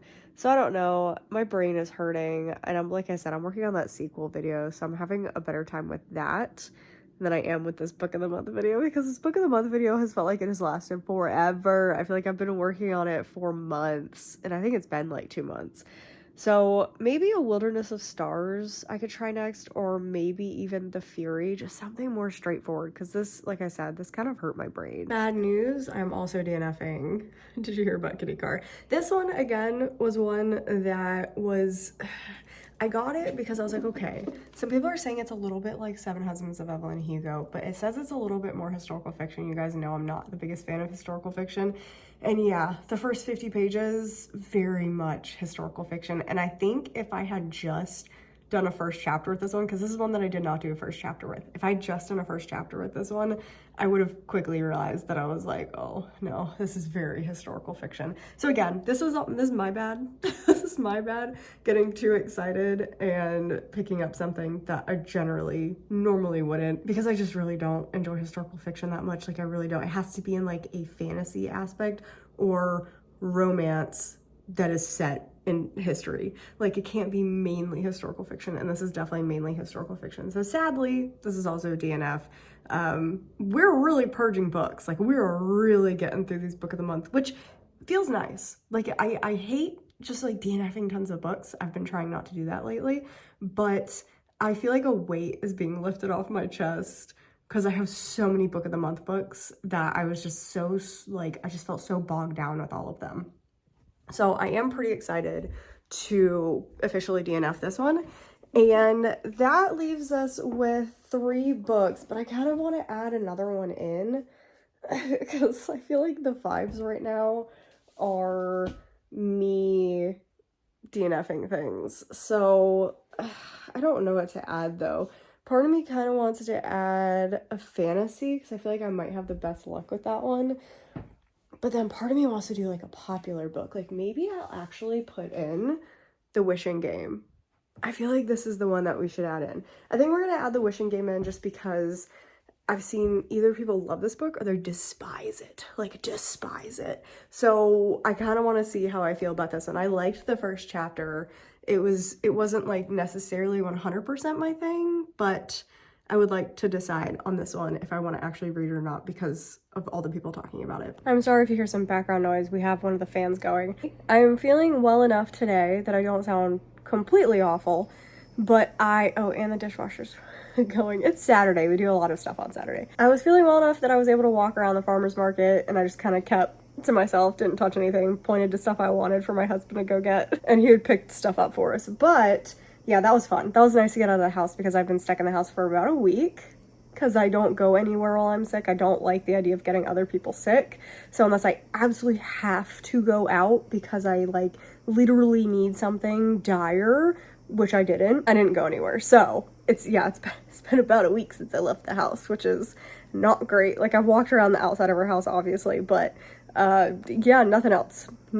So walking around the farmer's market was nice. We kind of use the farmer's market basically as our grocery trip. We get pretty much all of our meat except for chicken. No one ever sells chicken at our farmer's markets. Or they sell just like whole chicken, and I don't want a whole chicken. So we get a lot of our pork and our beef from there, and then we buy our chicken normally from the grocery store still. But we get like our breads and any desserts that we want, any sweets, and just kind of like stuff like that, herbs and our vegetables. We get everything we get from the farmer's market. So it's really exciting that it's becoming spring because all of the bigger farmer's markets are now opening because we were going to like the smaller farmer's markets, which are still really cute and I really like them. Anyway, so that was really nice. I also got my paint. So I will be painting the upstairs, or at least starting painting up the upstairs, which I'm so excited about. I am doing a whole vlog relating to that, so hopefully from beginning to end that vlog will go. So that'll probably come out in a couple of months because I gotta get all the Billy bookshelves and stuff like that for upstairs. But for this vlog, I finally have finished a book. I feel like it's been forever since I finished a book for this vlog. It is April 19th and I finally finished The Fury. And I did end up switching to the audiobook for this one, which I didn't like the audiobook at first, but I am so glad I switched to the audiobook because based on what this book is about, the audiobook definitely worked for it because it is like the definition of unreliable narrator. Everything Alex Michaelides does is unreliable narrator. So I get why people didn't like this. This has a 3.36 on Goodreads. I'm giving it a 3. I enjoyed my time reading this book, but I 1000% get why people didn't like this because it is absurd. This book is absolutely absurd. You're following our main character, Elliot, who is a writer, and he is writing kind of this like story to you. Like you are the audience. Like it is not a like, oh, there's a random like it's just a story you're reading. No, this is like to you, like you are the audience for him telling this story. And he's like, and I'm going to tell it in a way that how humans tell stories and how humans experience life, which sometimes is all over the place, and you can backtrack and he did that. It very much felt like I was being told a story by somebody who was like, oh wait, but I forgot this part. Oh wait, but I didn't tell you this part, and this part's actually really important. So I loved that aspect of it. But the whole story was just absurd. The plotline changes like 6 or 7 times throughout the story because there's acts. There's 5 acts, and pretty much within each act, the story changes because you're following an unreliable narrator. So part of me loved it, part of me was annoyed by it, which is why I think it goes with a 3-star. I do like his other 2 books better. The Silent Patient's a 5-star. I love that book. The Maidens, I also gave a 3, but it's a little bit higher than this one, and I'm giving this one a 3. 3 in this case is I had mixed results. Loved some of it, kind of was annoyed by some of it. So 3 is still good. A 3 is still good. It's middle of the road, but on the more side of I enjoyed it. Like a 2.5 is middle of the road on the side of I didn't really enjoy it. So 3-star, enjoyed it. It was very interesting. So the books that I have left on this little pile, I've kind of adjusted it since updating you guys. I did pull The Wishing Game. I still have A Wilderness of Stars. I ended up pulling the Abby Jimenez Just for the Summer. I ended up pulling this one. I don't know if I'm going to read this one. It's just what I feel like. And then I did end up also pulling The Bog Wife. And then we have The True Love Experiment. So we're just going to read one of them. I don't know which one. You'll know when I update you when I finish it. A very quick update. It is April 20th. It is Easter. I am currently heating up dinner because dinner is honey baked ham. I actually didn't get ham. I got honey baked turkey. I got their mac and cheese, their sweet potatoes, because I always want sweet potatoes, but my husband wants mashed potatoes, so I also got mashed potatoes. So it's just the 2 of us. Normally we go to his parents' house, but since we moved, they're like 5.5 hours away instead of only 2. And I was literally just at my parents' house as well. So we're like, why don't we just like chill at the house and just do our own thing for Easter for the first time in our entire relationship. So in the past 13 years, we haven't actually spent an Easter just us. So I think it was kind of cool. So I did end up getting honey baked ham stuff because I am still sick. So I was not trying to cook. I was not trying to cook for just the 2 of us. That would have been way too much. That would have been so much. So yeah, I've got that in the oven that is cooking and I'm really excited. I'm excited just to like chill out and have a chill time. This weekend's been pretty good. All that being said, it is now Sunday. It is Easter. I'm relaxed. And I've been reading The Bog Wife. That is the book that I decided to pick up. I love how I had this whole try a chapter thing and it went to shit. It went to shit. We DNF'd 2 of those books. And have I read The Fury? I read The Fury and gave it a 3-star, but I haven't read anything else from that list. And then I subbed in The Bog Wife. And I'm actually loving this. I'm about 102 pages into The Bog Wife. And I'm having a great time. Like, this is so interesting. It is weird. It is definitely weird literary fiction. And it's like borderline gothic horror, but it's weird. I don't know if it's actually going to end up being horror, but it's got the vibes early on in the book of it will be horror. So I don't know like what direction this is going to go in, because I think this is just fiction literature as far as I'm concerned. But it has a great setup for a horror, which is funny because the setup of Blood on Her Tongue, which is why I didn't want to read this. I didn't want to read this, I told you guys, because I was reading Blood on Her Tongue, but I did pause that so I could read that in May for Escape the Readathon, because I think that'd be a really good fun choice for that. So the setup of that is also bog-related things, which is so cool, and apparently I just like bogs. Like, I would never want to go to one, but apparently reading about bogs is like, I'm obsessed with it, apparently. And it just feels like, this feels grimy and dirty, and normally I wouldn't like that, but I love it and how it's told. And normally I don't like multiple perspectives, like over 2 perspectives, and this has got like 4 or 5.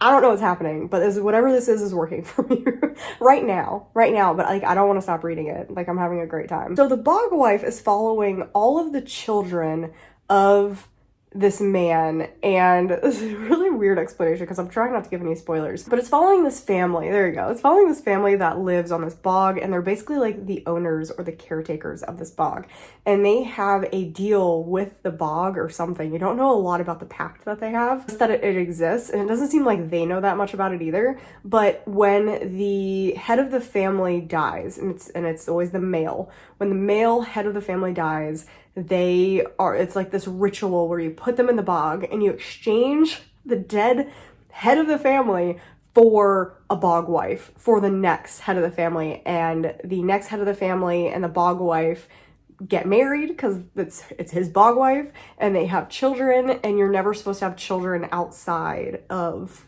the bog and the bog wife. She's the only one who's supposed to have children.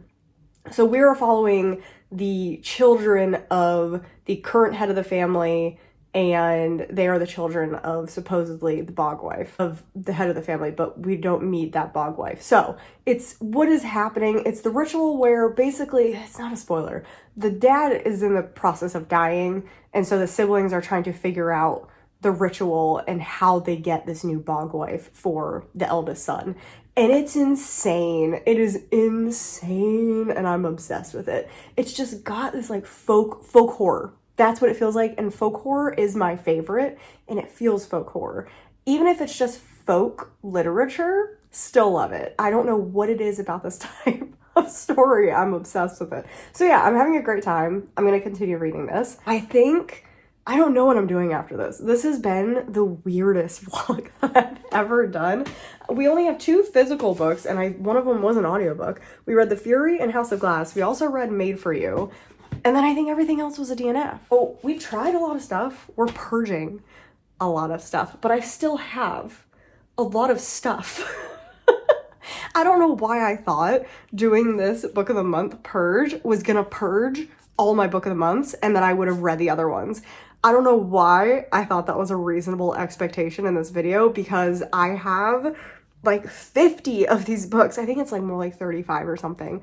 Why did I think I was going to read 35 books in like 2 weeks? Not even a whole month, like 2 weeks.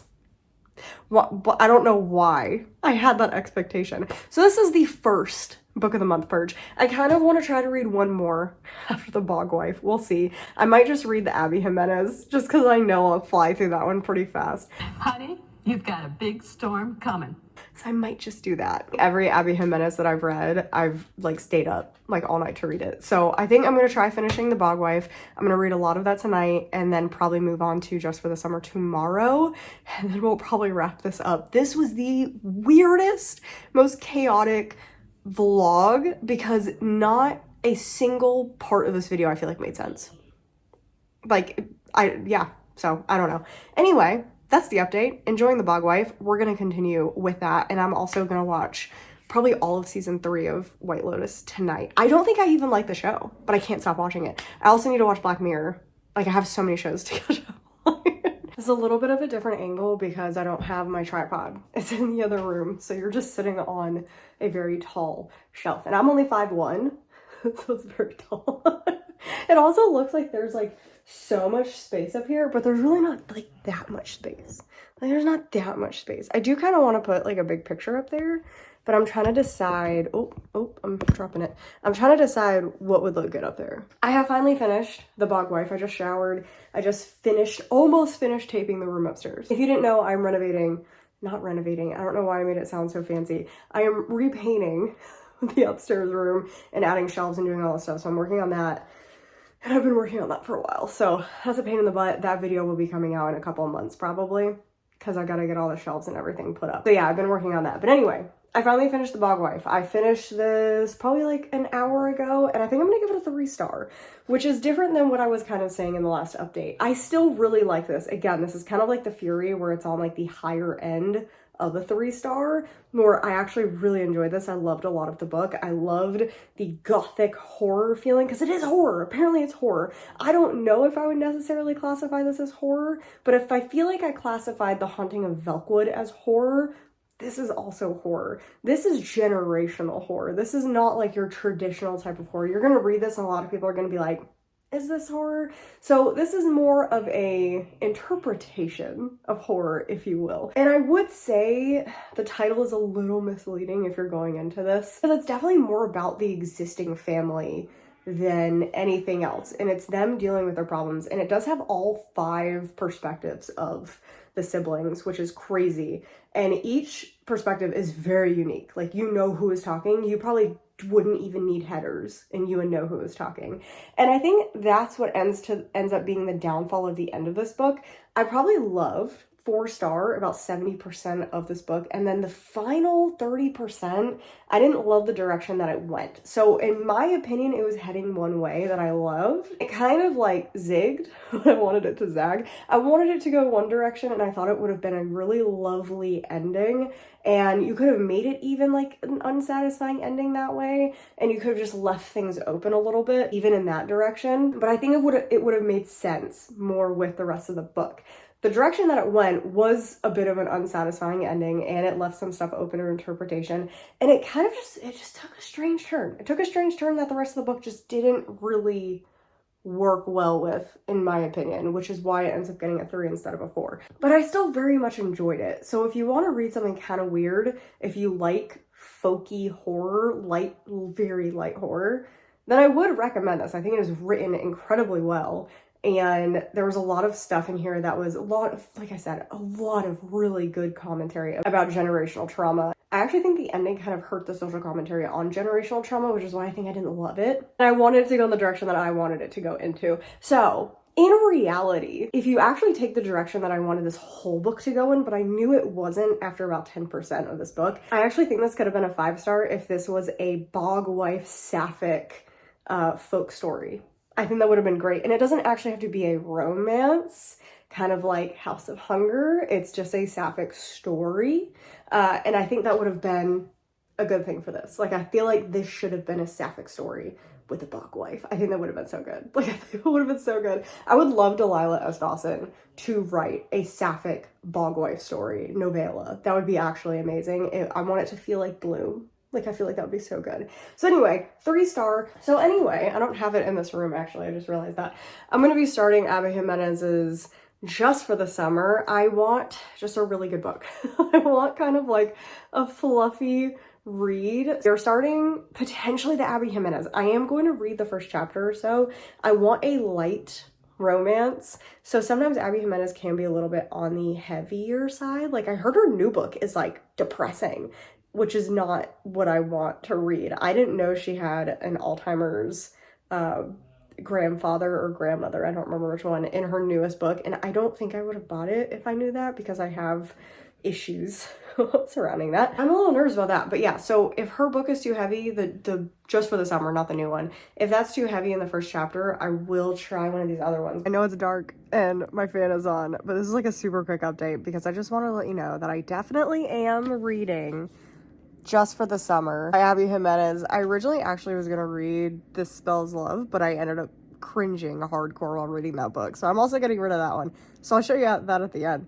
But yeah, I'm like already 60 or 70 pages and I've just been reading this morning because of course I woke up at like 6 in the morning for some reason and couldn't get back to sleep. I'm sure I'll nap later. But it's like, I swear she puts like crack in her books. I don't think there's any like necessarily anything amazing about this, but I can't stop reading it. And I feel like I've only been reading for like 5 minutes and I'm already 60, 70 pages into it. So I don't know what it is. I don't know what it is. I really hope I end up liking her new one. I really hope I do because of the mixed reviews that I've been seeing, and I really just want to like her books. But anyway, I just wanted to give that little update that is what I'm reading, and it's already going really well. I'm already enjoying it. It's goofy and a little cringy with the jokes, but in like a good way. Like there's cringe that's like, ooh, I don't want to read this anymore, which is what This Spells Love is. And then there's cringe that's like giggle cringe. Oh my God, these are kind of real people trying to flirt and it feels real. And that's what it feels like. It feels like these two people who don't really know how to flirt are flirting with each other. And it's adorable. And yeah, so I'm already obsessed with it and I should be finished with it today or tomorrow. Ignore the redness. I just waxed my mustache for the first time since I was supposed to do it and then I got sick. And I really don't want like that irritation there while I'm blowing my nose all the time. So like I'm still sick, I'm still blowing my nose, but not like I was before. And I could not deal with it anymore. Like I personally don't like it. If you want to keep yours, that is fantastic. That is great for you. I don't like how my face looks when I have my mustache. And it was about as dark as it normally gets. Like it doesn't get that dark, but it's like you can see it and I hate that you can see it. So anyway, that's why I'm red, but I'm very excited that it is now gone. So anyway, I'm really not that much farther into this book. I'm about 100 pages into this book. I think it's like 25%. And I just want to get this off my chest before I continue because I am curious how I'm going to feel the further we get into this book, because at first I was like, oh my God, I love this. Then when our main characters finally meet, I'm starting not to like it. And it's the writing. And I never thought I would say that about an Abby Jimenez. Obviously, I haven't read her books before Part of Your World, but Part of Your World and Yours Truly, the writing is really, really good. Like, it's addictive writing. Like, it's nothing spectacular or amazing. It's just very well written and addictive.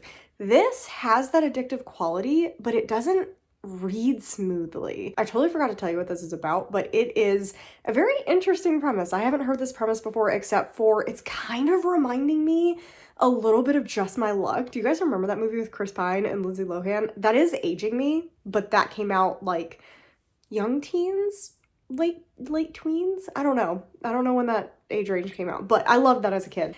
And it reminds me a little bit of that because that movie is about two people who they kind of exchange luck, because one of the characters has good luck, one of the characters has terrible luck, and they exchange luck.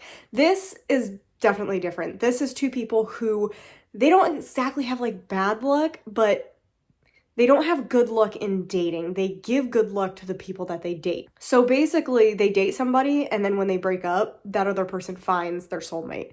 And it's happened to both of them. So our main character posts about it on this Reddit post because it was like this big incident that happened with one of his roommates. And so he posts about it, and her roommate, who are both traveling nurses, see it, and our main character DMs him because she also has the same thing going on. And they end up chatting, and they decide to hatch a plan where they're going to date each other, go on like 4 to 5 dates, and then they're gonna break up, and hopefully that's how they find their soulmates afterwards. So it's a really, really cute premise, and I think I would love it if not for, it feels kind of like a soap opera, like too much. So first of all, the dialogue is incredibly cringy. Like I was liking it at the beginning, but now that they're actually together, it's kind of painful. Like it's very stilted, and they're like just lobbing questions at each other. Like it's like, oh, what's your favorite color? Blue. What's your favorite this? And it's like very small worded answers, and it's just constant. So it's just like almost too much dialogue. Like it's almost all dialogue. It almost reads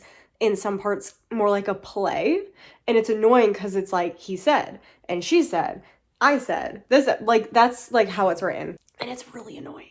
Like, it's really, really annoying. And that is taking me out of the story. Also, I don't love how much trauma both characters have. Like, that is definitely a theme in Abby Jimenez books, but this is feeling a little bit more on the contemporary side than her past two books, which I know the one that just came out is even more contemporary than this one. So I hope that's not like a general trend, but this one we have both characters having major trauma with their families, and that's one of the reasons that they bond a little bit. So I'm like, I'm iffy on that. I think I could like that if the writing was a little bit better in this. Then on top of that, this is gonna be crazy, okay? I'm gonna explain this. It doesn't make a ton of sense. The main female lead, I don't even remember her name, Emma, she's giving me the ick a little bit. And it's not like her fault. I think it's how her character is written. She is literally written as this overly inspirational, angel-esque character. And that's just, I don't like those people. I know that sounds crazy, but generally in real life, somebody who is like that, it's very rare somebody is actually like that. Generally, if somebody is like that, they are hiding something. I'm a realist. I would consider myself a realist too, more on the cynical side than on the positive side. So generally in real life, I don't get along with overly positive, in your face kind of people. And generally when I have had to deal with those people, they are so overwhelmingly positive to the point where they ignore other people's problems. So her problem is that she was basically abandoned as a kid by her mom, but her mom was like in and out, seems to have some mental health problems potentially. And so she's talking to our main male lead, Justin, and she is like, I think everyone should, or she gets mad at him because he says something. She doesn't really get mad at him, but he says something and she's like, empathy is how you should always lead in life. And it's like, oh yeah, this is one of those people who cannot see from other people's points of view. It's one of those people who is like, you should always be positive no matter what the situation is. And you should always have empathy no matter what the situation is. And that is ideal. That is an ideal situation. And the problem with this type of person is that she went through something absolutely terrible and came out able to be this positive force in the world. So it's hard for her to sympathize with other people who went through something hard and did not come out that way. In her brain, it's everyone should feel this way. And it's like, by doing that, you're minimizing how other people have dealt with their own trauma and how they have dealt with the world. And it's very unfair. Even though this character is like the ideal, like you want to be this type of person, they just aren't a realistic character to me. And I'm just remembering all the instances where I've dealt with somebody kind of like this. And it's frustrating me. Like, it's frustrating me and it's a little bit giving me the ick because people like this in real life are really annoying to deal with all the time. So I'm hoping she kind of develops into a deeper character instead of being this guardian angel-esque person. If you probably came up to her and said, oh, I don't talk to my parents because they did this and this and this to me, she would be like, oh, but you should. Like, you don't know what they dealt with. Like, you should go talk to them. That's the type of person and that's the type of vibe she gives off. Feels very preachy. And I don't think she came off this way to other people. I think this is just how I am reading her. And I am hoping that her character develops into a more complicated character and that is not her only trait of being this angel. Guys, I am not even that much further into this book. I think I'm 20 pages, maybe it might be 30. I think I was 100, no, I was at 100 pages the last time I talked to you guys. I'm 150 pages now. I already have 2 hours of raw footage for this video, but I swear to God, I'm gonna update about 6 times about this book because it is turning into a hate read. I will not DNF this. I will not DNF this because I loved Abby Jimenez in the past. So I'm going to try. I'm gonna try my hardest to finish this book, but it is 1000% turning into a hate read, and I don't get why people like this book. Which is crazy. I think it's got like a 4.23, and I think it's everyone's favorite of Abby Jimenez, and I literally want to tear my hair out. I despise everything about this book. The only person that I like, and I still don't even like him that much, I don't dislike him, I'm just bland. Like, he's just bland, is Justin, the love interest. He is the only one that I feel okay with. If you love this book, go to the end. Go to the end for the wrap up. Don't watch any of these updates because it'll take a miracle for me to like this book because, like I said, this is a hate read now. We are officially in hate read territory. So let's break it down. Let's break it down. I feel like I didn't give a good enough breakdown because I was like, okay, maybe I'll still like this. But no, 50 pages later and I hate everybody and everything. Let's start with our main character, Emma. I've already talked at length about her and I still maintain everything that I said before, but I hate the fact that, oh, 2 more things have popped up. 2 more things have popped up. We've had more interactions with her and her mother, and it is very abundantly clear that she realizes the things that her mother does are a problem, but she is in 0 ways dealing with it, and it is allowing her mother to hurt other people in her life. And that's when it becomes a problem. I don't like Maddie as a character either. I think Maddie is way too pushy. We'll get to her, but you can tell Maddie has trauma surrounding Emma's mother, and it should never get to that point. Like, once your lack of dealing with something starts hurting other people, that's when the situation becomes a problem. Because the point that we're at is the mom shows up, and I'm trying not to do spoilers. Like, I feel like romance, it's really hard to do spoilers in a romance. But if you don't want to know anything, I would, again, probably skip over this. I'm gonna avoid any type of surprises, etc. But we know the mom shows back up. That's like the major plot point of this, is the mom shows up for her, and then Justin's side of things is his mom going to jail. They're not surprises. That is the point of the plot. So the mom shows back up, and she starts dating somebody, and it can directly impact Maddie and Emma's life. And at that point, it becomes a problem. If your mother can directly impact your best friend's livelihood, you need to deal with it. And instead, she's gaslighting Maddie. She is gaslighting Maddie so hard and saying, oh, but she's doing so much better. And it's like, even to herself, she's like, ooh, she seems better, but is she really? But to Maddie, she's like, don't talk about her that way, blah, blah, blah. And it's like, you're gaslighting your best friend, who is supposed to be your best friend, who is probably the only solid person in your entire life besides her parents. They talk about Maddie. Maddie is actually her like foster sister, kind of. I don't know if you'd actually call it that. Emma was in the foster system and actually went to Maddie's parents, and they all lived as a family for, I think, a couple of years, a while. And so Maddie's parents consider her basically their daughter, and Maddie kind of considers her a sister, and Emma is keeping them at a distance. Again, we'll talk about this when I talk directly about Maddie, because she's got problems too. I have problems with her character as well. Emma's mother is directly affecting Maddie's potential livelihood, and it is a major problem that you are gaslighting Maddie into basically getting in a fight with her when she doesn't word it well, Maddie, but she is right what she is saying. She just needs a little more tact. Anyway, so that's part of why I can't with that. I can't, because your trauma is trickling over into other people and creating trauma for them. And that's never okay. Like that's not okay. Clearly have not been through enough therapy or have done enough work on yourself to deal with this situation. You need some sort of other perspective, and you are taking zero amounts of other perspective from other people. You're not listening to anybody. Then we have the fact, this pisses me off. Then we have the fact that she is I have to be careful about this, because this is, again, everybody has an amount of trauma. It's just kind of how being a human is. And the older you get, generally, the more trauma you accumulate. You also don't know what any one person is dealing with at a time. And unfortunately, Emma is a character who had a lot of trauma dumped on them as a child. It is incredibly unfortunate. It is very sad. And she has a right to feel a way about it, obviously. Unfortunately, she is what you would call a trauma pick-me girl, actually. And it's a weird term, but that's literally what she is. Her and Justin are talking, and she's talking about how he was asking about how she felt about something, and she was like, I really like the idea that I can, I take myself away and I make myself small to get away from situations.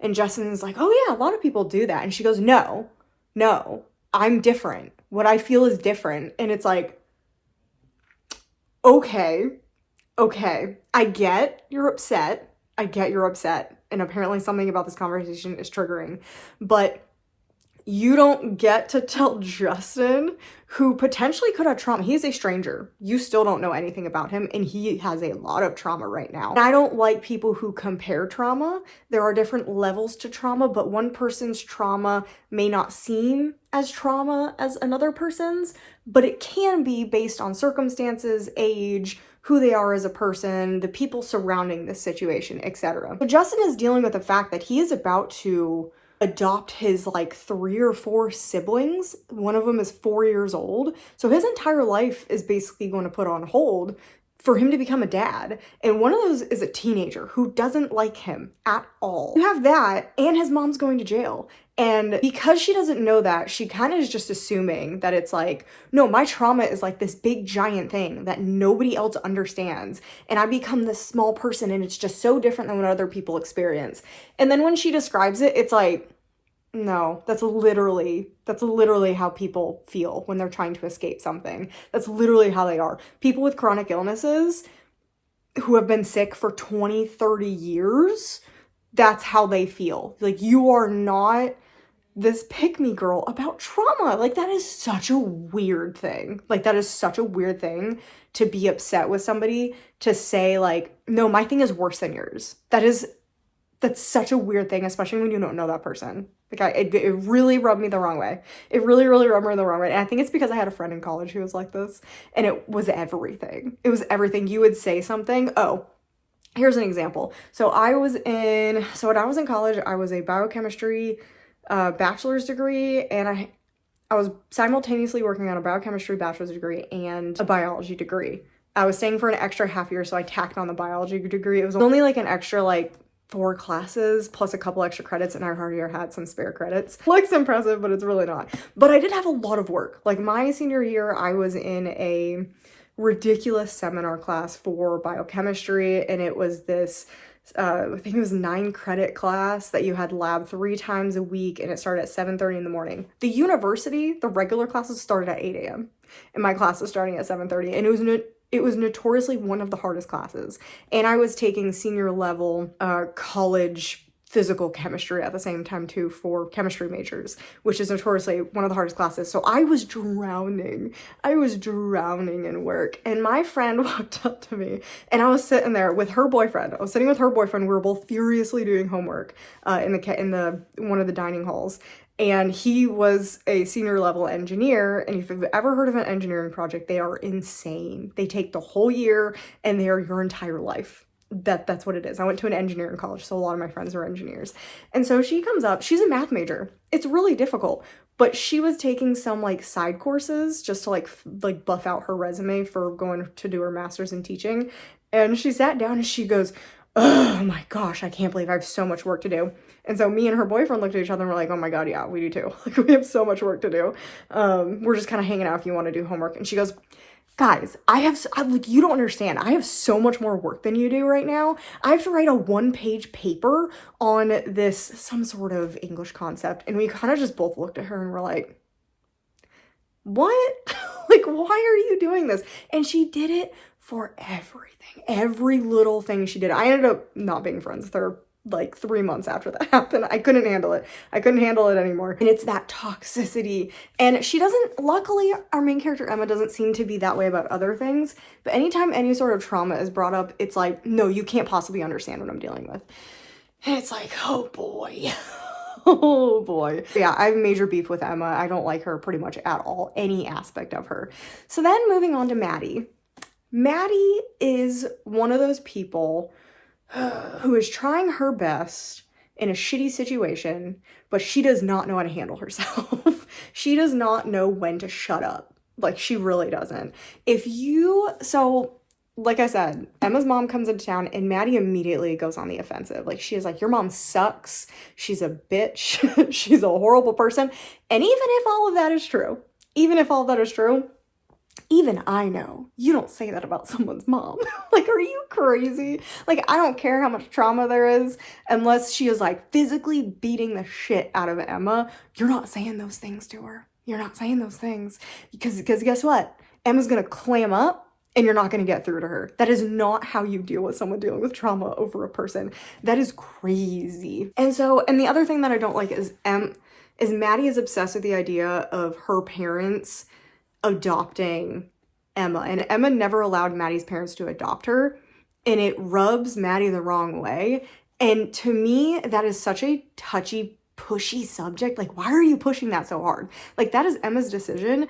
That has nothing to do with you. Like, you should stay out of that. That has nothing to do with you, but out. And that's the problem with Maddie, is she cannot handle the fact that everyone else's business is also not her business. And she's just so blunt to the point of nasty that I would not be friends with her either. She is a problem. And again, she is just one of those people, and she's sick of it. You can tell. She is sick of dealing with it. But if you want to stay friends with Emma, because at this point, you shouldn't be friends with her. Like, if this is how you're going to react to this situation, you probably shouldn't be friends with her, because neither of you are getting anything out of this. But you cannot be screaming at her that her mom is a piece of shit and she needs to go do this, this, and this, and this. It will never be a good situation. Like, it won't be a good situation. So Maddie drives me crazy for that too, because there is zero self-awareness, like literally zero. But again, I have a little more grace for her, just a little bit, because she's also been dealing with Emma's mom as well. And there obviously is trauma there from Emma's mom. Just so over it. I guess those are really only the 2 main characters that I like have major beef with. The other thing is, again, I don't like the plotline of the mom being there. I really just don't. There is no way in which this turns out, I feel like, good, unless the mom completely turns around her entire personality that she's had for 50 years. And that seems so beyond realistic that if she ends the book happy with what's happening right now in the book, then to me that makes no sense. To me that makes no sense, because a person like this generally would not make a turnaround like this so quickly. Like it doesn't make sense. And then I also just don't really like the romance. Like it doesn't feel like a romance book. Like it feels like it's a contemporary trauma, generational trauma book that is moonlighting as a romance. Because Justin and Emma's relationship definitely is the back burner now to everything else that is going on. And I did not sign up to read a generational trauma book. I signed up to read a cutesy romance with some real topics. And I think that those real topics are taking over the book instead of the romance being the highlight. Part of Your World and Yours Truly, I would say, is definitely more on the lightest side. That is probably the lightest book. Part of Your World did a great job of mixing the romance with the more serious topics, but the romance was the highlight in that. And I feel like this book is going the opposite direction, where the real life stuff, the more serious stuff, is the point of the book. And I don't like it. I don't like it. And I think if I were to love the characters and love other aspects of this book, I'd be okay with it. But because I don't like anything else that is happening right now, except for the setting, I like the setting. Oh God, and we've set up a situation with their work that I don't like either. God, I just don't like anything about this. But yeah, if I liked everything else that was happening and it turned out to be more of a generational trauma, I'd be okay with it. Like, I literally just read The Bog Wife, and that is all about generational trauma. But I loved everything else that was happening in that. So I could deal with that. That's kind of what I signed up for when I read the book. But this is not what I signed up for. It's not what I signed up for. Oh man, I wish I had not bought the new Abby Jimenez. Oh my God, I bought it at full price. I bought it at full price because it wasn't a book of the month. Oh, I literally bought it based off Part of Your World and Yours Truly. If I had read this first, I wouldn't have bought it. I would have waited. Oh no. Like, I have instant buyer's remorse. Okay, that is my very long update. Again, I already have 2 hours of raw footage. I think it was like 2 hours and 20 minutes, and this is 16 minutes so far. This video is gonna be so long. This is such a mistake. And I was editing this morning, I'm like, this is dumb. This video is so dumb, it makes no sense. Oh man. Okay, yeah, I'm gonna continue reading this. Like I said, I am not quitting. I'm not quitting. You know what? I think I might be done. It's literally a chapter later. It's a chapter later. It is literally, I think, 10 minutes after I gave that last update.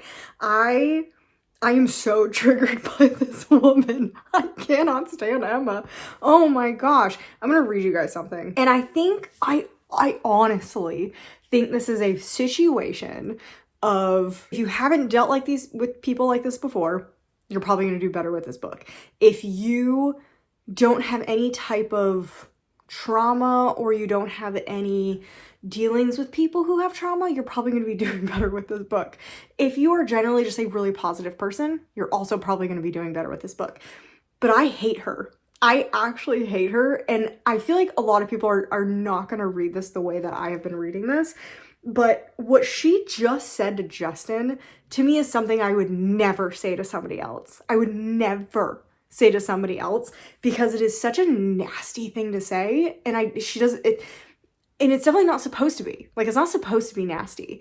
It just is. It is. So he literally just tells her about his mom, and we finally learn about what the mom did. And I'm not going to say what it is, because it is a spoiler technically, because it hasn't been revealed for 40% of the book.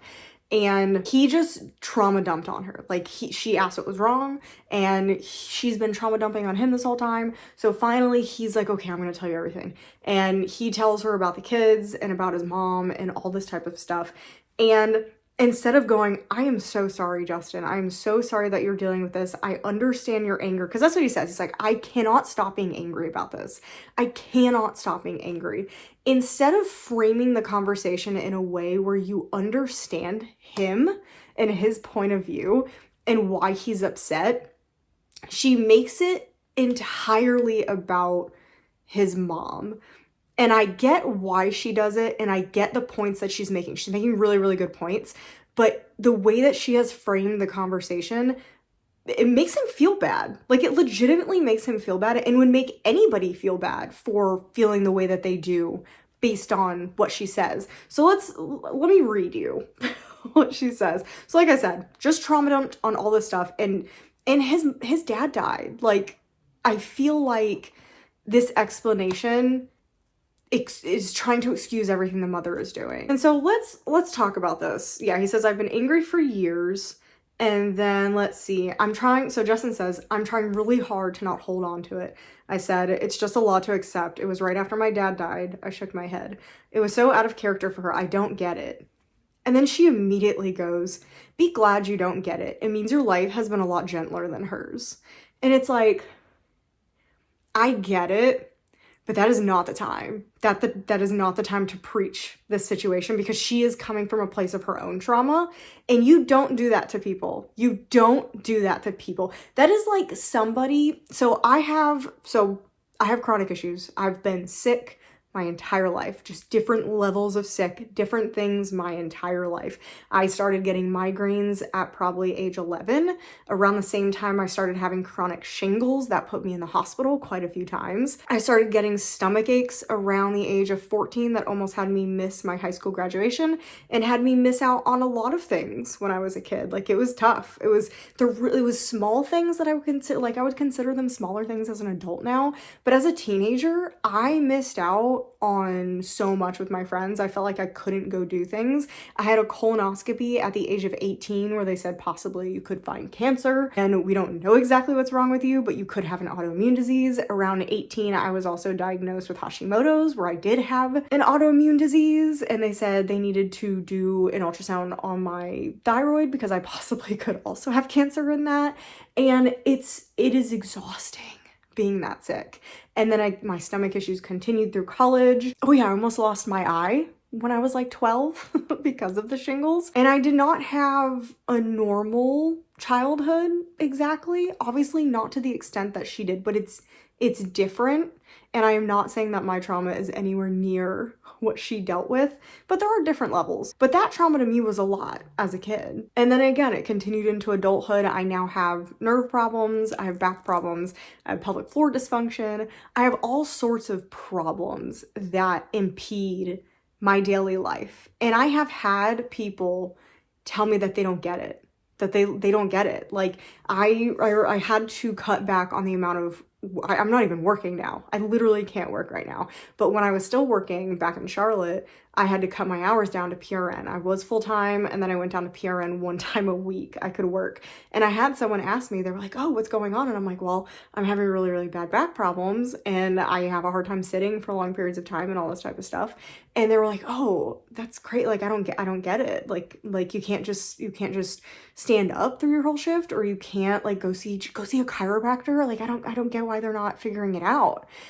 I would never respond with, oh, be glad that you don't get it because you haven't experienced this. That's a wild thing to say to somebody. Like, that's almost negating like their entire life because they didn't experience this one little situation that you've experienced. And I am probably reading into it too much. I probably am, but she is pissing me off, her interactions with other people, because this is how she's going to be her whole life. That's how she's going to be her whole life, is reacting to people's trauma with her own trauma. And that's what's happening. She can't just let stuff go and let someone feel about something a certain way, because she continues on and she makes good points. That's the thing. She didn't need to say that. Like, she didn't need to say that. She didn't need to say, be glad you don't get it. She doesn't need to say that. She needs to say, I'm so sorry that you feel this way. Like, I'm so upset for you that you've had to experience this, and it's such a big change in your life, and it's just such a huge upheaval that I'm sorry you have to deal with this, and I understand why you're angry. And then move into, have you ever thought that maybe your mom this is her way of dealing with grief? And then you move into the discussion that way, instead of framing it in like blaming him for like not, like, be happy you don't get it. Like, you've never experienced anything, so be happy you're not understanding her trauma. And it's just like, I could literally talk for hours about this book and the way that she is handling other people, because it is such an unhealthy way to handle other people, and other people will get sick of it after a while. And he like starts crying, like he's upset. And yeah, she goes on and on about unhealed trauma is a crack, blah, blah, blah, blah, goes on. And that's good.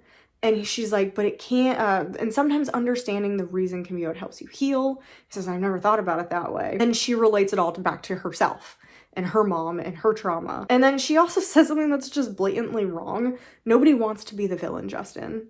What are you talking about? Like, in this situation, probably true, but there are plenty of people out there who are bad people. And maybe it is a victim of circumstances, but there are some people who do have nefarious reasons for doing things. Again, probably not this situation, but that's such a blanket statement that is just utterly untrue. And that is like, that immediately was just like, oh my God. I can't. And like, again, talking about her mom, she's like, my mom put me through a lot. She hurt me a lot, but she's full of more cracks than I can ever comprehend. And it's so unhealthy to look at your life and her life in that way. And that's what leads to constant trauma, because her putting her mother's cracks over the cracks that her mother created in her is how you get people who continue to have a trauma response as they get older. She is still chasing after her mother. She is still trying to figure out where her mother is at all times. She is still laying responsibility of her mother on herself.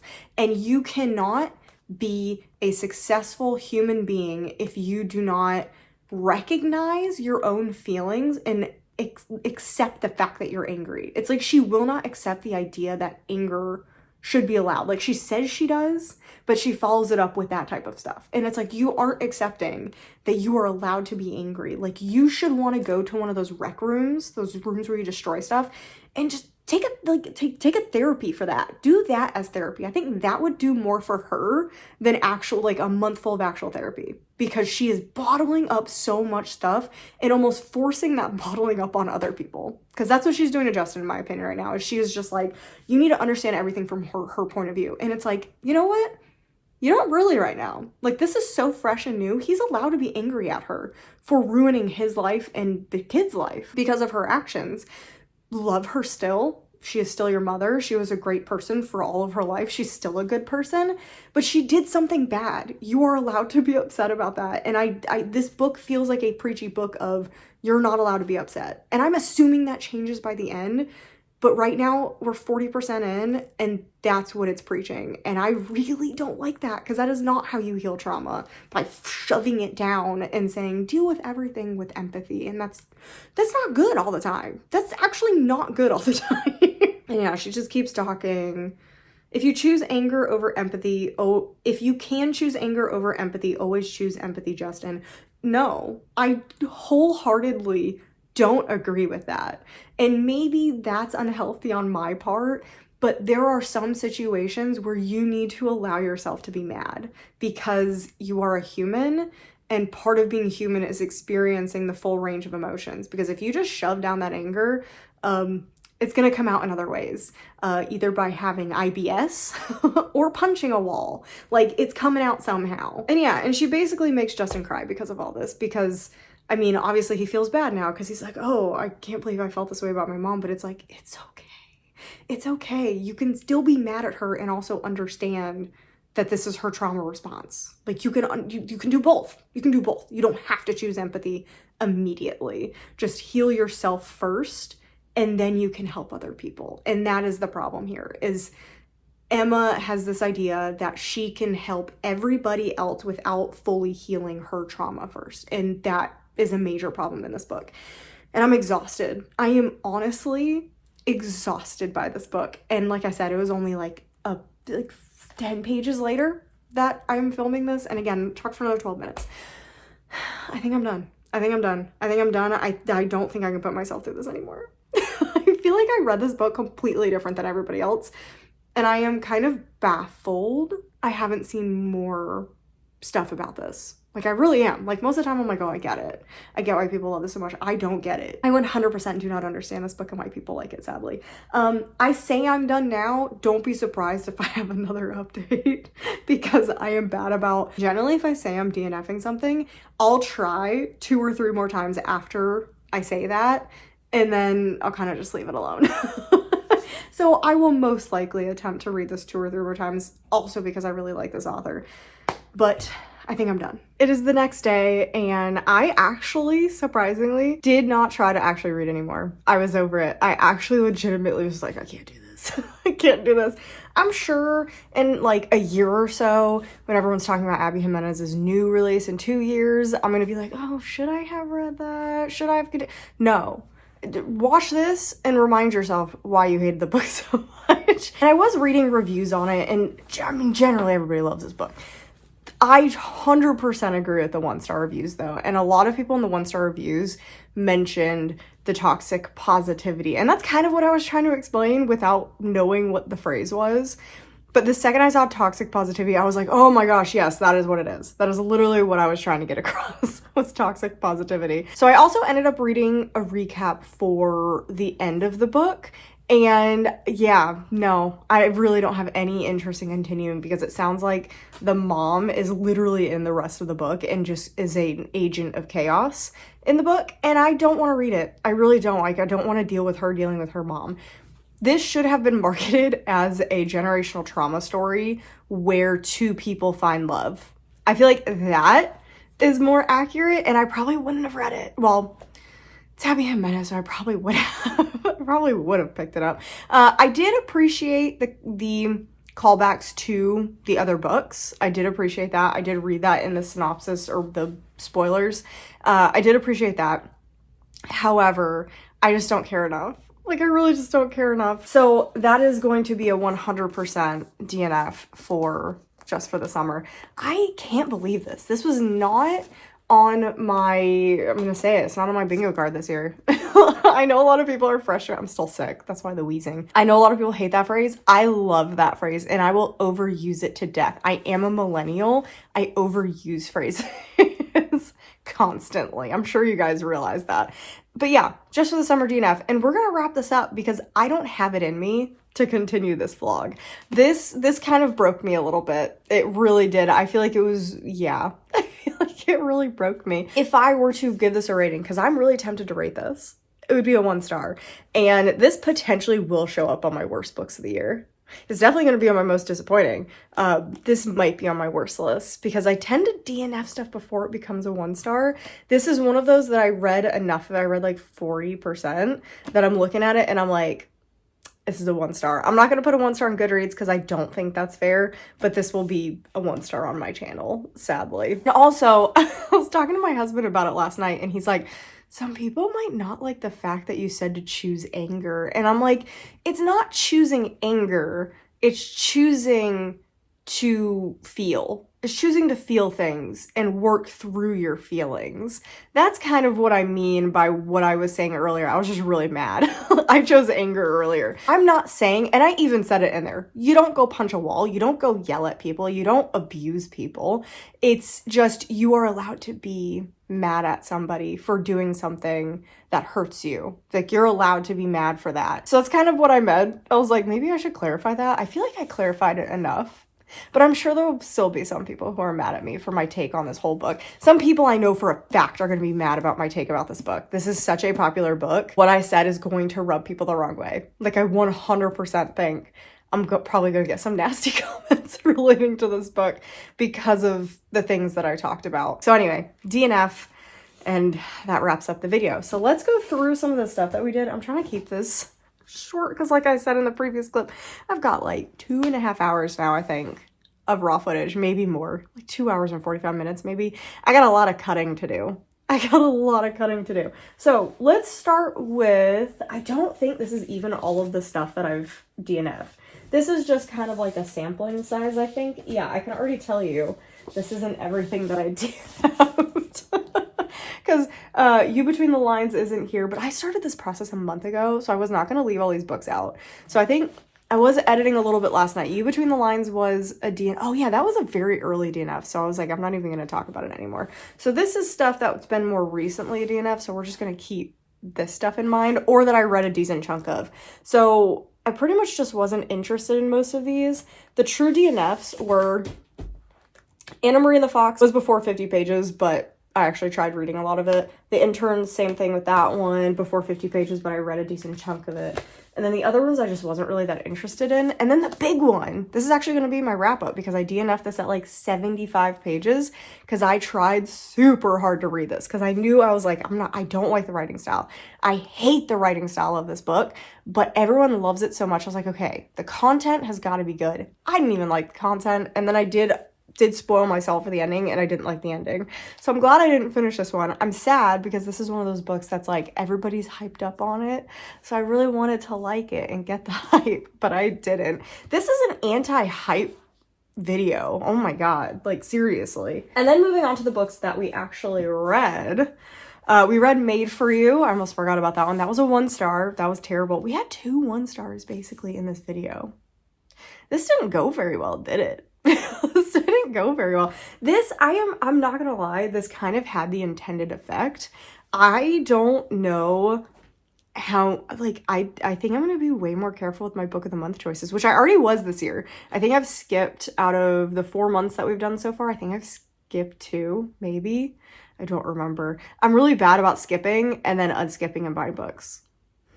Like really bad about it. But I used to fill my box. So like when it used to just be 3, I had 2 accounts and I used to get like 6 books a month. And then when it switched to the big giant 5-book box, I used to fill a 5-book box. I did knock it down. I pretty much have stopped using my other account, or I kind of like alternate between the 2, and sometimes I'll do like an audiobook. Like one of them, my secondary account is more just audiobooks now because I like how their audiobooks sound and it's a pretty good deal for their audiobooks. Now I'm kind of trying, like I'm down to like 3 books a month or even just 2. So I'm trying to do that. I'm trying to be better about my book of the months, and this definitely kind of opened my eyes to like, oh, if I don't read them right away, I legitimately lose interest, like at all, because generally these books are not books that were originally on my radar, except for like Wild Dark Shore was because everyone was reading it. But generally these books, I don't know if I would have heard of them if not for book of the month. So I think that is a big difference. Like I feel like I need to focus, like if they put out a book that I've been waiting for, I should get it. If it's a book that I'm interested in, I should probably just ask the library if they have it. So I feel like this has opened my eyes a little bit about how many books I'm purging. Like it was a lot. Like just in this little pile was 1, 2, 3, 4, 5, 6, 7 books. And that's not counting, again, You Between the Lines, which would be 8. And I think I had a couple more in there. I don't remember, but it was a lot. It was a lot of books. And I'm looking at this pile over here and I bet you that 1/3 of them I'm going to end up purging. Oh, speaking of which, I totally forgot. I tried to read 2 other things. I'm literally staring at them. And I do have 2 more purges, literally thinking of it. Ooh, I almost knocked everything down when I sat back down. Okay, so we have The Spells of Love. I actually tried to read this one first because it was a lot shorter than the Abby Jimenez. And like I said, I thought the Abby Jimenez was going to be a little more contemporary, which it did turn out to be, so I wasn't in the mood to read that. But this was so cringy. This was so cringy. So I got only about 20 pages in and I was like, I have too many romance books that I want to read and it's not this one. So I'm DNFing and getting rid of The Spells of Love.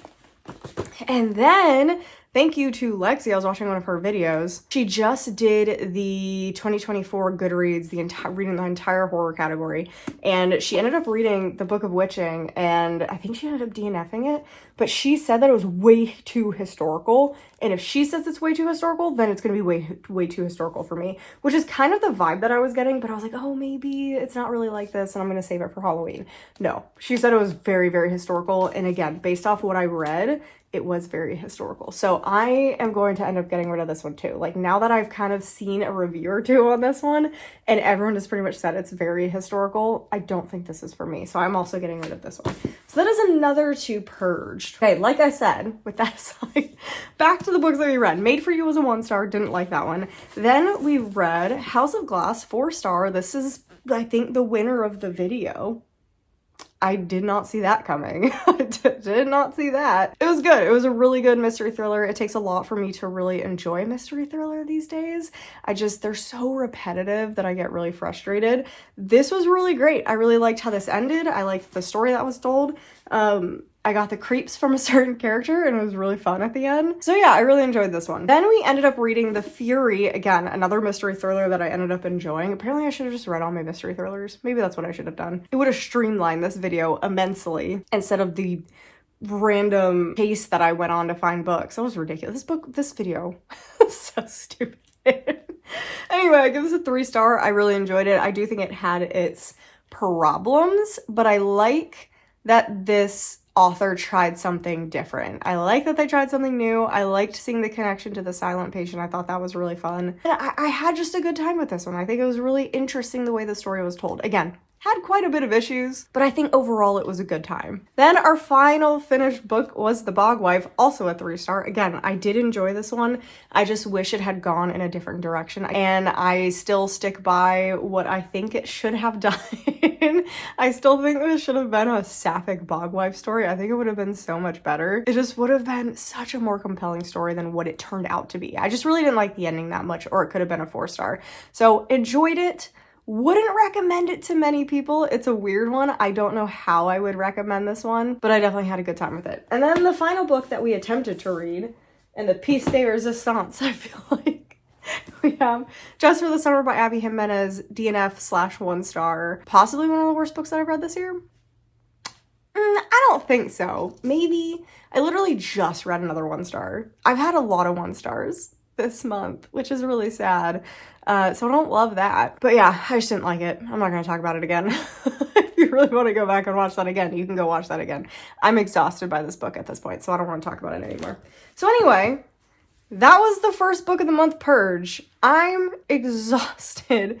This was way too much. Like I said earlier, I don't know what I thought going into this, but apparently what I thought going into this was that I was going to read or purge everything, and that was so unfeasible of a challenge that I feel underwhelmed. Like I felt like I was going to end this video and be like, "Oh my god, like I got so much through so much." And I did. Like I'm getting rid of so many books. Like it's clearing so much space for me. But at the same time I'm like, I still have like 15 book of the months to get through, and some of them are old.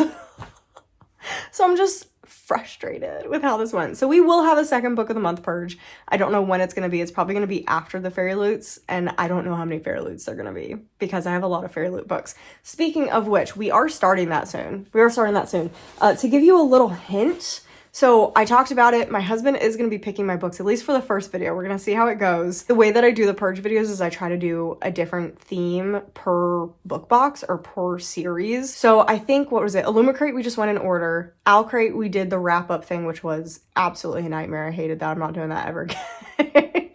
And then for Fairy Loot, we're going to have my husband randomly pick. I'm going to give him the 1, 2, 3 shelves that he can pick from, and that's what he can pick from, and he'll tell you his reasoning for picking them, and then I'll read them until I don't want to read them anymore. So we're gonna do that at least for the first video, but I can tell you a little sneak peek for Fairy Loot, because there is a book that I will be reading first, because it is one of my one of the patrons that I'm a part of, Sid Bookworm, her book club choice is this book. So I need to read it anyway, so that ends up working out. So the book is going to be Her Majesty's Royal Coven. I'm really excited to read that. So that one I will be reading for that purge video because I have to read it anyway. So husband doesn't get to pick that one, but that will be in that video. So anyway, that is everything I have for you today. I hope you guys enjoyed this absolutely chaotic vlog. This was insane. This was actually insane. Yeah, so anyway, if you guys enjoyed it, make sure you like the video, make sure you subscribe so you don't miss any future content. Like I said, we are starting our Fairy Loot Purge series in May, which is right around the corner. I have so much stuff to do. I have so much stuff to do. This vlog took up so much of my time that it derailed some of my other plans. So the next book of the month purge we do is probably going to be I was going to say it's going to be a lot chiller. I don't think it's going to be. I really don't think it's going to be. I think it's going to be just as chaotic because there's so many books that I'm trying to get through. But anyway, definitely let me know down below any books that you enjoyed. If you liked Just for the Summer, it's okay if you did. I get it. Well, actually, I really don't get it, but that is everyone's personal opinion. So I'm glad if you enjoyed it. I hope everyone out there enjoyed it and did not have a bad time reading it like I did. So yeah, I hope you guys enjoyed it, and I'll see you guys in the next video.